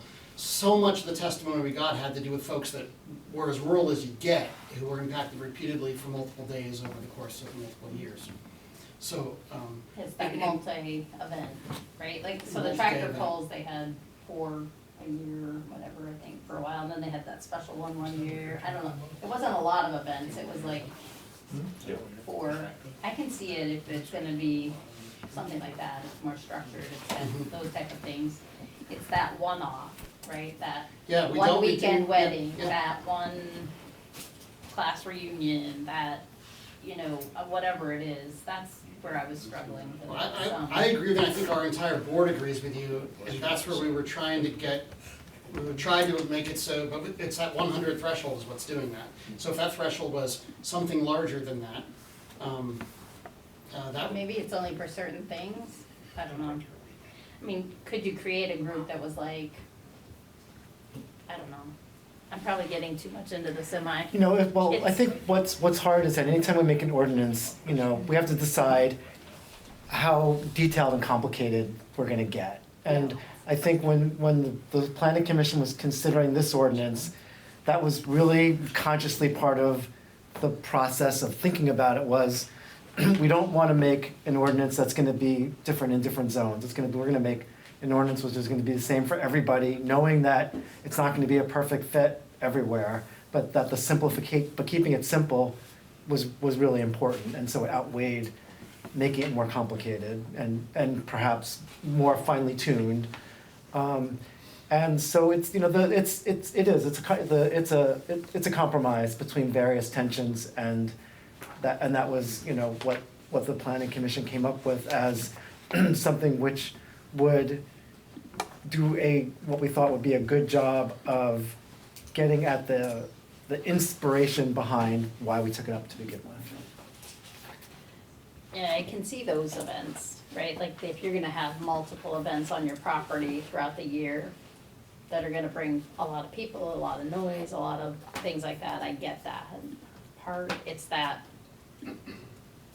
you know, if I was gonna have an event today, well, I probably can't say that because I would know, but if somebody that wasn't connected to town government was gonna have an event, they wouldn't think to come get a permit, right? Like, That's what I'm thinking about too, like, if I'm in Randolph Center, I wouldn't think, oh, do I have to get a permit for this? Like, especially if So- it's my own land. Yeah, I You think, know, like- yeah, no, that's a good point. I think part of this is that, we don't have law enforcement who's gonna be running around making sure, this is all gonna be complaint driven, basically, right? Yeah. Someone has a big obnoxious event and a neighbor doesn't like it, and they're like, there ought to be a law, and so they go to the town manager or the zoning, department, and they say, what can I do about this? And basically what we'd then be, we, meaning the town government, would be able to do is we'd be able to go talk to that property owner and say, well, this is really the kind of event that you ought to have had a permit for. So the next time you're thinking about doing this, please come see us so we know, so the neighbors know, and it's not an ongoing conflict between neighbors. I think that's the basic idea. Yeah, and well, that makes sense to me to some point, but I think you're gonna have a lot of people that are gonna be like, really? I gotta get a permit for this, like, it's, All right, do you feel like there are that many events, maybe I'm just don't have a social life, but that many events where you can that have 100 people? I mean, maybe it is more common than I think. I mean, my best party, I only had like 75. I'll add to your list. All right. And that's why we're discussing it here. And that's one of the things that would be really easy to adjust, to a number that maybe feels more comfortable. Because my recollection of discussing that is that we really did have a hard time coming up with what we thought was a reasonable number. It's like, how do we choose a number here? It felt very arbitrary. And then ultimately, it is And just I don't know arbitrary. what that number is, but I just know. But we sort of felt like we needed to put down some number. That's what we Yeah, it's a that's what we tough came one up to with. I think there's a move question, on Trini, Because it's, or Yeah, comment. sorry, I keep shooting my hand up, trying to find a good time. Dustin Adams for the record. Perfect. On that ordinance, does it say an estimated attendance of 100 people? Yeah, it says estimated attendance. Yeah, so if someone wanted to dispute it, and they only sent out 90 invitations to 4 parties, they'd have a pretty good case.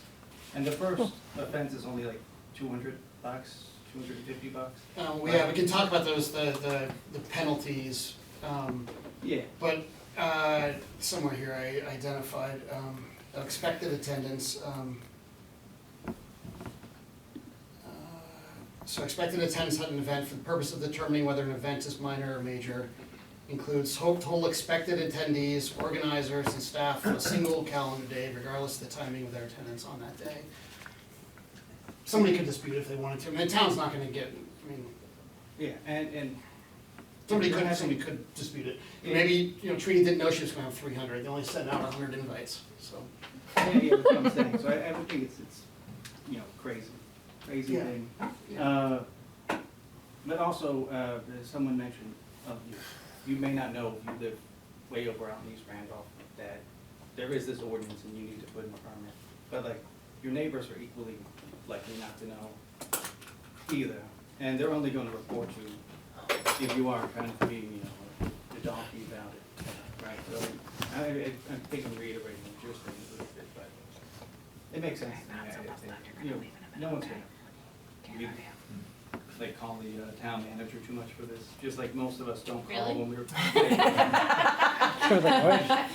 Day in the life of Lit fires in the village, and we should have gotten a permit for that. So I did for my last 2.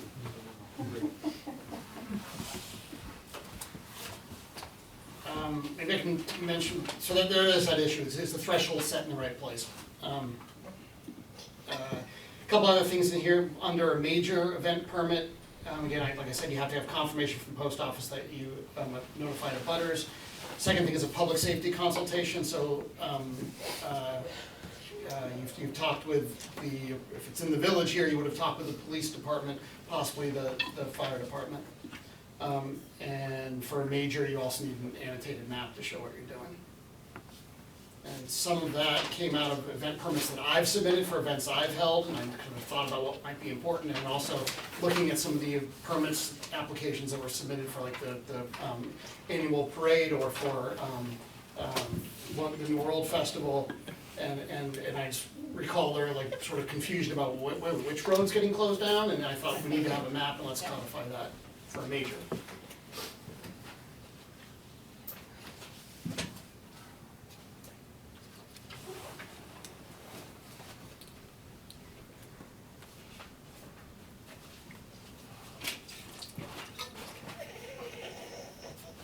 So in terms of the event that sort of was the impetus for looking at this, the tractor pull, that's on private property. So private property is estimated attendance at least 100 people. They're sort of deciding whether this thing needs a permit or not. They might say, no, it's gonna be 90 people. Okay, so far it doesn't need a permit, and we say, is there undue noise, odor, or other impacts detectable beyond the property line, blah, blah, blah, we'd say, yeah, it's a tractor pull, it is. So that would be the trigger for a permit there. And then, whether it's a minor or major, we would find that it takes place more than one time in a 12-month period, and therefore it's a major and gets reviewed by the select board.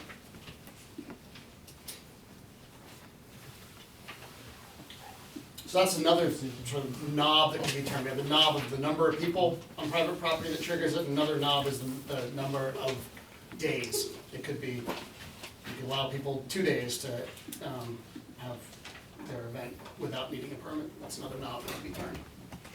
As a group, we on the planning commission sort of settled on these adjustments. But could be done differently. Jumping ahead to the penalties toward the end.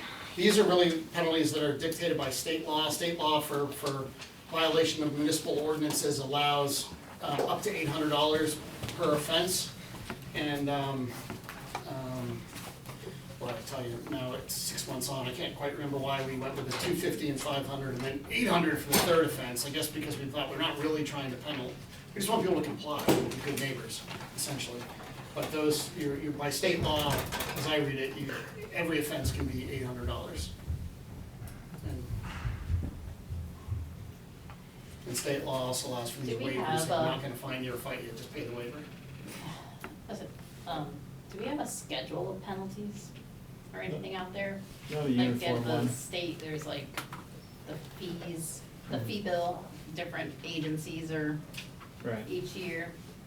It's not a bad idea to revise all the ordinances to then refer to a fee bill style product. Right now, it's gonna depend on the age of the ordinance, probably is what's listed, because the $800 changes last 10, 12 years, sort of. It was Actually, I'm 500 remembering now, for- I copied that from multiple other municipalities that use the same breakdown, 250, 500, 800, and I thought, all right.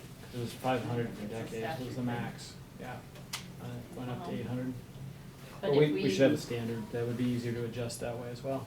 So we wouldn't have to re-adopt the ordinance every time that changed? Right, you'd set it up as a policy, so you'd still have a process, it'd still be this sort of public element, but then and we would set it maybe like as an every year kind of a thing, so just after town meeting, when you're doing all the housekeeping stuff, maybe there's a fee table review, whatever we call it.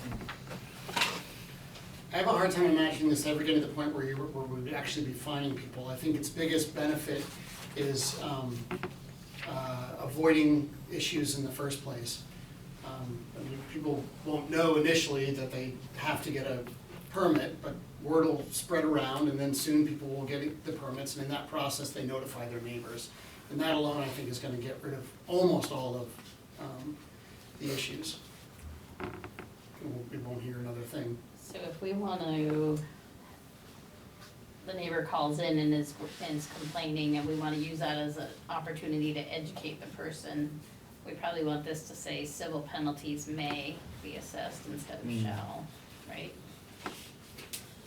So it gives you that, We can use our the town could use its discretion on how it wanted to to. have that conversation, you know. Mhm.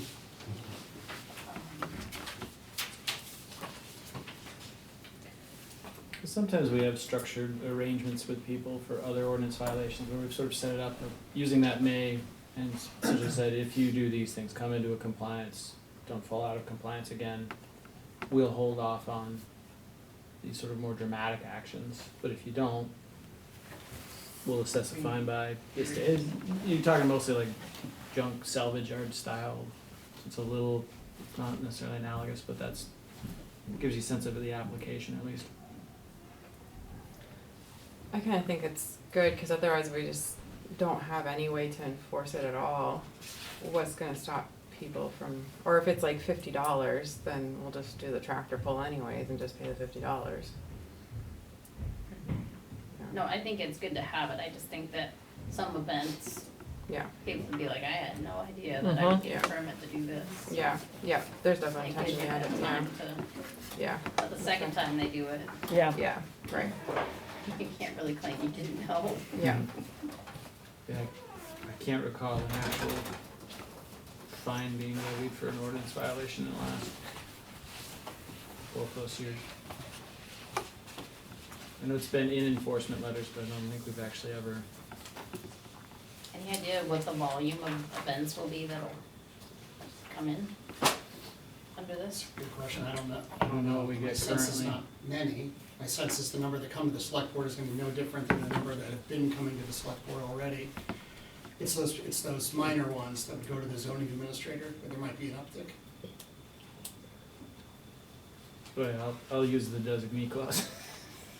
Or designate, yeah, it's those town You manager. you hear that, designate. Scott? Oh, no, sorry, somebody. Threatened him with it earlier. Okay. So, everybody can read through this? Yep. Come in with anything, you comments, whatever, Sure, and, welcome to take them. look to take action in December, does that make sense? Sure. Because we'll have some mechanical stuff at a staff level that I didn't want to bog us down in the weeds, but, you know, definitions, what constitutes undue noise, odor, those types of things. So just trying to shape those a little bit so it's a little bit clearer if we get into situations. So nothing super dramatic, but more of a, what does this mean? What happens if we really do have a menagerie in town and it doesn't get a permit and the tigers get loose and cause chaos? Menagerie is in there. It's actually because it mimics state law, that's why it's Yeah. in there. Okay, that answers that, 'cause we were talking about it. I had to look it up. There was a lot of talk about menagerie in the planning commission. There are some old state laws out there, for sure. Great, thank you. You're welcome. I can see where some of that was a struggle. Just gotta open these back up and close them for the Put it on the safety. Vacation time carryover. So we have a number of employees in a couple of departments. Actually, they're pretty fairly spread out. I didn't bring the list. I can go get it off my desk. Who are not gonna be able to take the time that they've accrued prior to December 31st, particularly in the police department, for example. If everybody took sort of that time off to spend down the balances they have, we're probably just gonna close the door for December and see everybody in January, because there's just that much time. A few other departments have this same problem. Chris over in wastewater, they've got some excess hours based on some of the short staffing. I think highways generally spent down, but there's a few folks that are a few hours over. What we've done in the past with this is allowed for a rollover. So usually it expires, it's a use it or lose it by December 31st. What we said a couple of years ago was here, and it gives people more time to use the time that they've accrued. We can soften some of the scheduling challenges that come with it and figure out how to accommodate everybody and get them the time off, because that's an important piece of the overall health puzzle. And so that's what this request is. It mirrors almost identically, the difference being the payout provisions before were something that we had in there, but for fiscal prudence and avoiding future issues. We budget for the vacation time as something somebody takes off. We don't budget for them to be here at work, get paid, and then get paid that vacation time too. So that's how that hit kind of materializes when it does. So this gives people more, and if they don't use it by June 30th, it's December again, it's poof. Kayla takes it. It's not that dramatic, but it will disappear. All right, any questions on that one? Need a motion to approve? So moved. For a second. All those in favor? Right. Aye. Opposed? Facility condition assessment, RFP. So this probably should come up earlier when we were talking about how to prioritize buildings and everything, but for a couple of years, one of the project ideas has been to go out with a project that, where we would hire somebody with the expertise and the ability, paid for out of that building reserve fund. And what they would do is go through and assess all of our buildings. That made sense to have on that. There's some outbuildings that aren't included in that table. These are basically buildings that are inhabited, otherwise in use, serving a function. So We don't have individual pump station buildings, they tend to be sheds around the equipment, and we will focus on sort of the pump station piece of it. So there still might be some building type needs that fall outside of the general arc of prioritization, but those are generally not the expensive ones, are the ones that are perplexing. So this will go through the idea of you look at structures, look at, I mean, there's a part for aesthetic components, look for efficiency, bin energy, sort of performance, look at HVAC systems, every sort of building element, so that we don't get caught in a spot where the library has a leak and we had a $50,000 unplanned compressor replacement schedule because we had pushed our equipment 15 to 17 years past its useful life. So we really got the mileage out of it, but if you remember, there were periods of time where we lived without air conditioning and heat last winter. There's still space heaters sprinkled throughout the building, even though the new system's working fine. So plan for those, make sure they're on replacement schedules, make sure that structural needs are in there, and then help identify areas of building deficiency. And that could help us shape with some of the bigger building projects that we're pretty sure are out there, those deficiency lists. What do we do with the police station notably? And then how does that parlay into some, there's probably a separate project that comes out when we're talking about something new or revamped. This would really be how do we better take care of what we already have and better plan for it, and then it makes better use of those building reserves. It's not a piece of the data puzzle that I can fill in. I don't have a weird skill set, but that's not in it. And we don't have everybody in-house who can do that. People can handle preventative maintenance stuff and project-based stuff, but nobody can kind of do this assessment, so that's where there's a need for an outside service provider. So I sent you the draft separately. It's kind of lengthy and a little weedy, and it's a table. I gotta fill in some square footages and some ages that we just don't have them on insurance documents or in assessment records. Not sure why it's an odd collection that doesn't, they just probably weren't written in those places, but we'd send it out, and then I'd fill out the timeline based on that. If you approved it tonight, I'd fill in some of those timeline pieces that are highlighted at the end. We'd look to have everything out the door here as soon as possible. Ideally, return dates in January, decision point for the board in February, so then we can roll into town meeting and say, you know, there's gonna be this added into these capital expenditures, and just sort of throw it into the mix, because the capital plan is something not determined by the voters directly, even though the budget directly informs what that's gonna look like. So there's a little bit of capacity to add this in as we go, but we can at least talk about, hey, this is in process, and we'll add this in.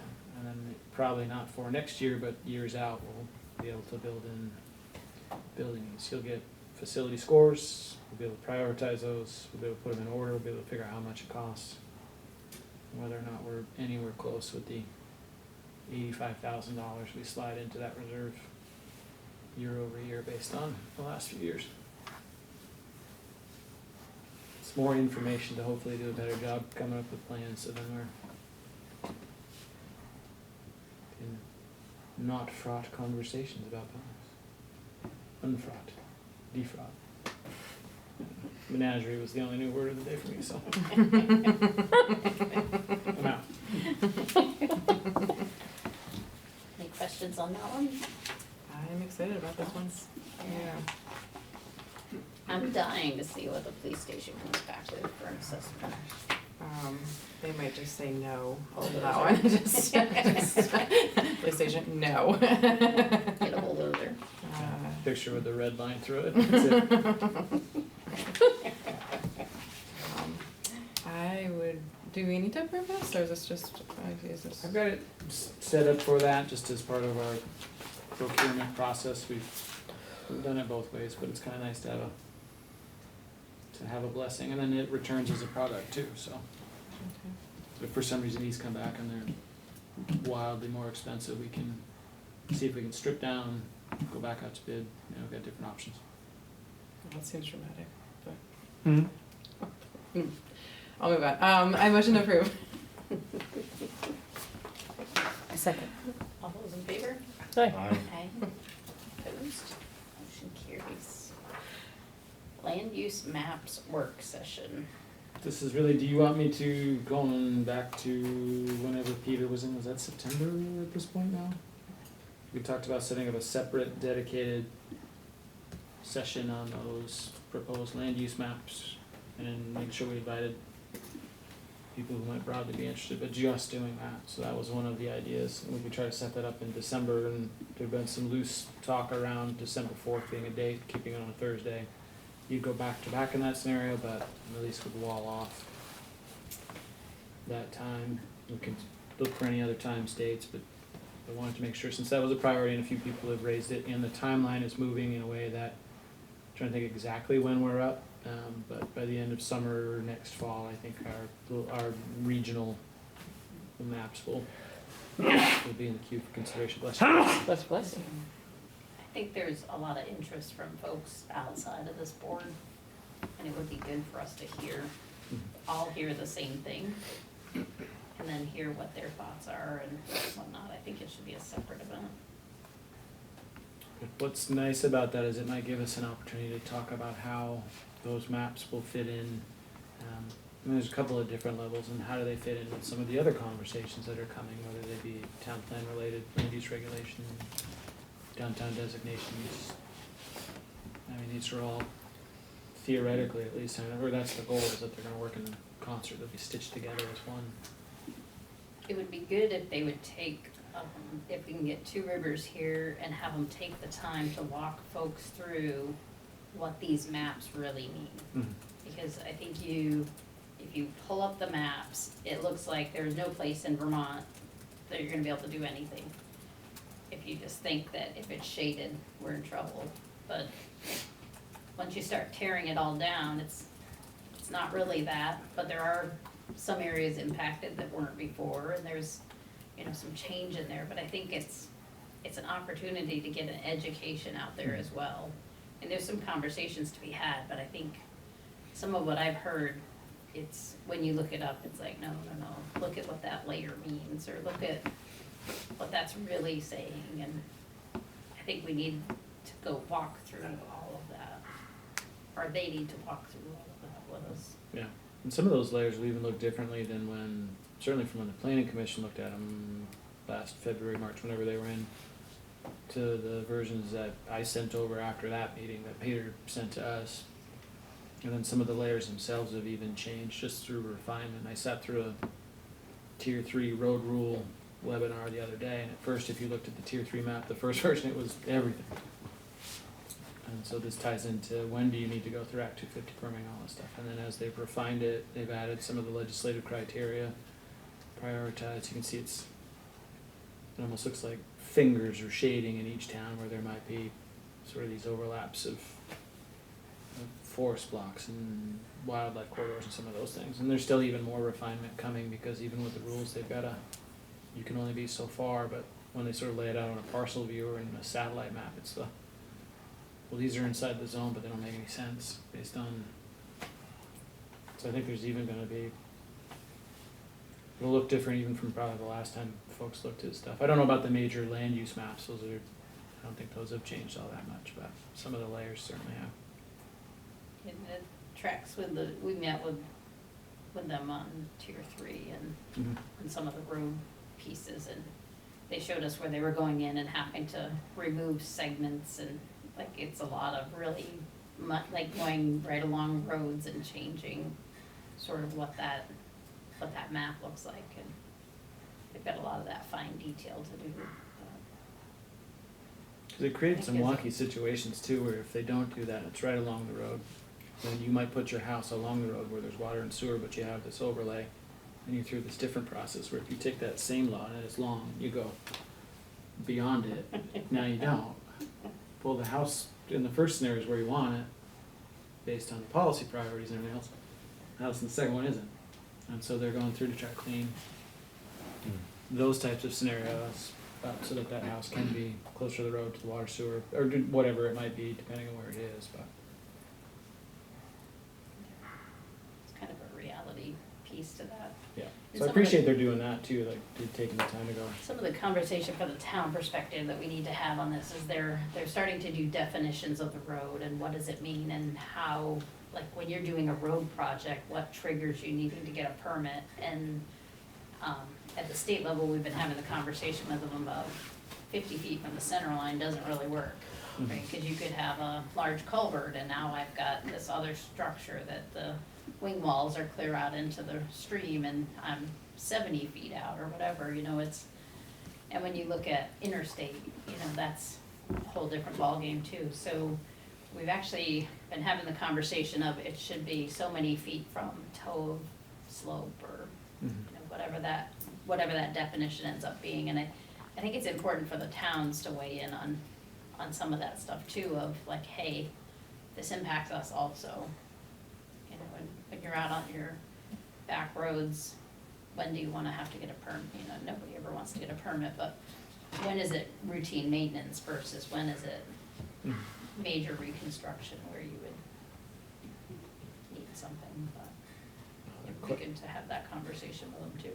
The question box on the webinar, just once the first one popped, it was like watching popcorn when it finally kind of goes.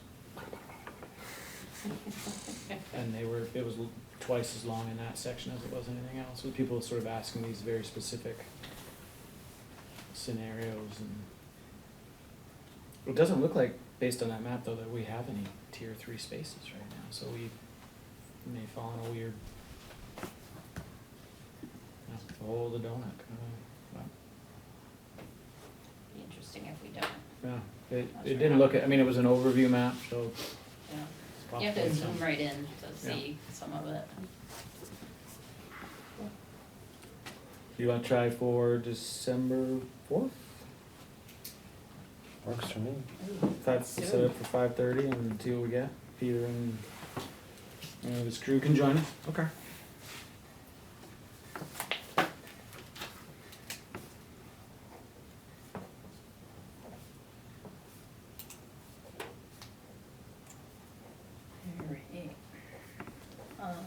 Managers report.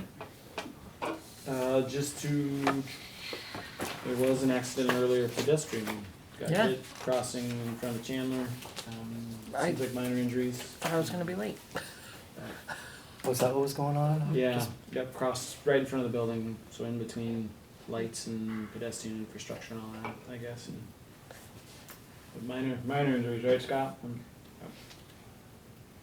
We had our downtown organization little mini meeting today with GMEDC, Erica from GMEDC, Peter from RACDC, it was Mark and I. And just sort of talked a little bit about, as RACDC goes away, what happens, what's the timeline. It was very sort of preliminary. There's an idea to maybe create a little steering committee, give them a set timeline, look at the components of a designation, pull them out, who might be the best entity to do different pieces, and then try to rebuild something that looks like what's necessary based on whatever the component pieces that makes the most sense to have with a nonprofit entity. And the reason we have to have the nonprofit entity is with some changes to the program. That's now a requirement tied to the designation. So we'll have to sort of figure out how those pieces do and try to do them with different players. And Doesn't the town have its own nonprofit? Same. I think we do. They really want it separate from us. Kind of designed, because we sat with Gary Holloway from the state, who runs the program, and it's an intentional change. And then we'll look at other models, so, you know, Waterbury, Hartford, with the White River Junction stuff, Springfield, St. Albans City, there were a few that they gave us to look at the different structures. And we'll have to figure out funding and some of these other things, because this dissolution changes that entire too. So it was just sort of an initial conversation. I think there's gonna be at least one public session that's sort of our ACDC-ish in terms of the genesis. There might be a need to do others. And really it's about what should a downtown organization do, what do you want it to do. Wow. So the idea is to try to basically pull it apart and see what makes sense to put back together, what makes sense to send somewhere else to do differently. So our revolving loan fund that's left over CDBG grant funds from the 90s post-fire, well, that's not going to live with RCDC to not be administered there. Well, I don't know that we're an ideal place to be a lender. It's not a common model, but there are places like Community Capital, out of the Barry area that do exactly this with these types of funds. So could we partner with them just for that specific part of what? I believe so, yeah. That's So we great. would be the Yeah. funds would live with us, but they'd be the lender, and then there'd probably be a steering or lending committee, depending how we shape it. And that helps makes decisions based on lending, and we can plug that in many different ways, but that seems like a pretty normal model for that piece, and then, figure out other pieces as we go.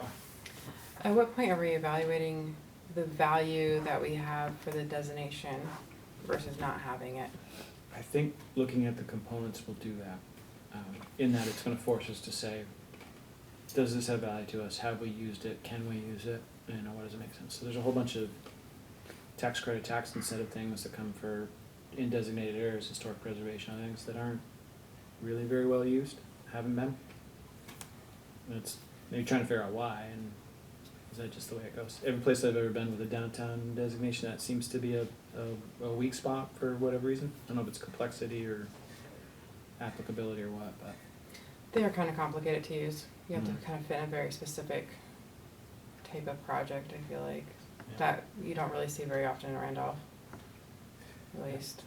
Well, they found that with the opportunities on some of the challenges been is it's envisioned for these grander population areas, and Right. they haven't been able to figure out how to scale it down, right down to, Erica was saying, finding, accountants and other financial services professionals who can take that and scale it down to here. They couldn't find anybody who could do that with that expertise or skill set, so.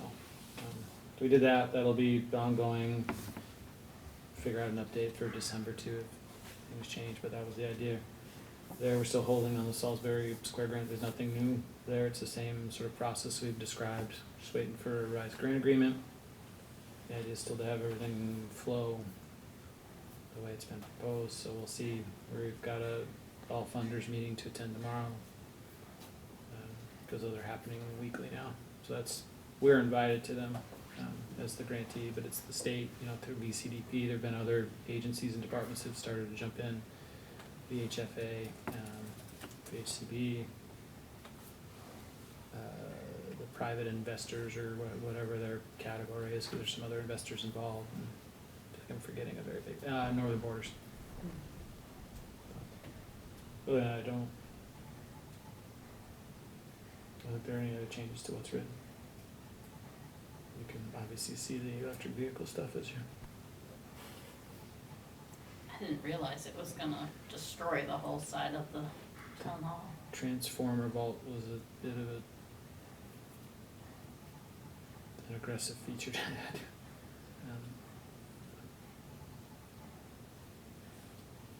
It would have been nice if they would have talked about that. It's larger on the ground than it's represented, but we can go through, we can try it the way it's set up, that after a period of time, if it needs to be pulled, it can be, but we set the agreement easement stuff up with Green Mountain Power that way, rather than chargers come out, you keep it there and do whatever you want. It was, no, chargers come out, vault comes out. Yeah, that's that room, when we were looking at where would you add on to this town hall, that was one of the areas. Yeah. And I didn't, We'll go this way now. crazy. Which actually this way might even be, this gives I think is this better options going toward the church, say across the parking lot. Yeah, it was just like, holy moly. That wasn't on any of the plans or anything that we saw. No, we were talking more about, you see the green boxes that are common, more residential or other settings, that on the corner toward the post office end, because the poles, transformers, all that, and then underground.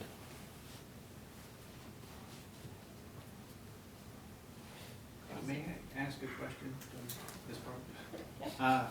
Are you talking about the chargers you guys are starting to install? Yep, just out on the side here, yeah. Yeah, I was wondering, why didn't you go with level 2 chargers for here? There was grant funding specific to the level 3. There's an identified gap in level 3 charging infrastructure, and then the idea was that it's a little more, got the same incentive as a level 2, but people can come in, hit town, have something to eat, walk around a little bit. Okay, yeah. and get a full Yeah. charge, and then it augments the ones that are up at the barn, I think are level 3s as well, so we'll have 2 sets. Yeah. A lot of it's the grant funding that came from the state. Okay. Yeah, because I was wondering where you guys were gonna put all of the, you know, stuff to convert the voltage to, you know, 800 volts or whatever. The state has grant funding, and they wanted it every so many miles down the interstate, but only a certain number of miles off the interstate. And so they wanted charging stations at Randolph, but they had no place at the interstate to put them. And so they asked if the town would host it here. That's how that grant money came to be in the project. And it gets, when the map goes out of all the charging stations to show the whole I-89 corridor, it'll show downtown Randolph instead of I-89, so. We'll pause it there too. Yeah, because the one in Bethel sucks to go to. No. We wrote that into the specs. Better than Bethel's. 'cause We they knew suck, it. yeah.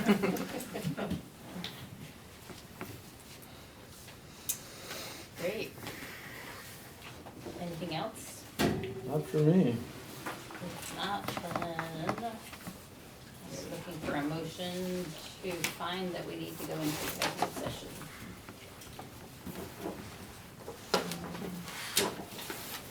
So moved? Sorry. Peters. Okay. All those in favor? Aye. Aye. And then a motion to actually go into executive session. So moved? A second. All those in favor? Aye. Aye. We are off the screen.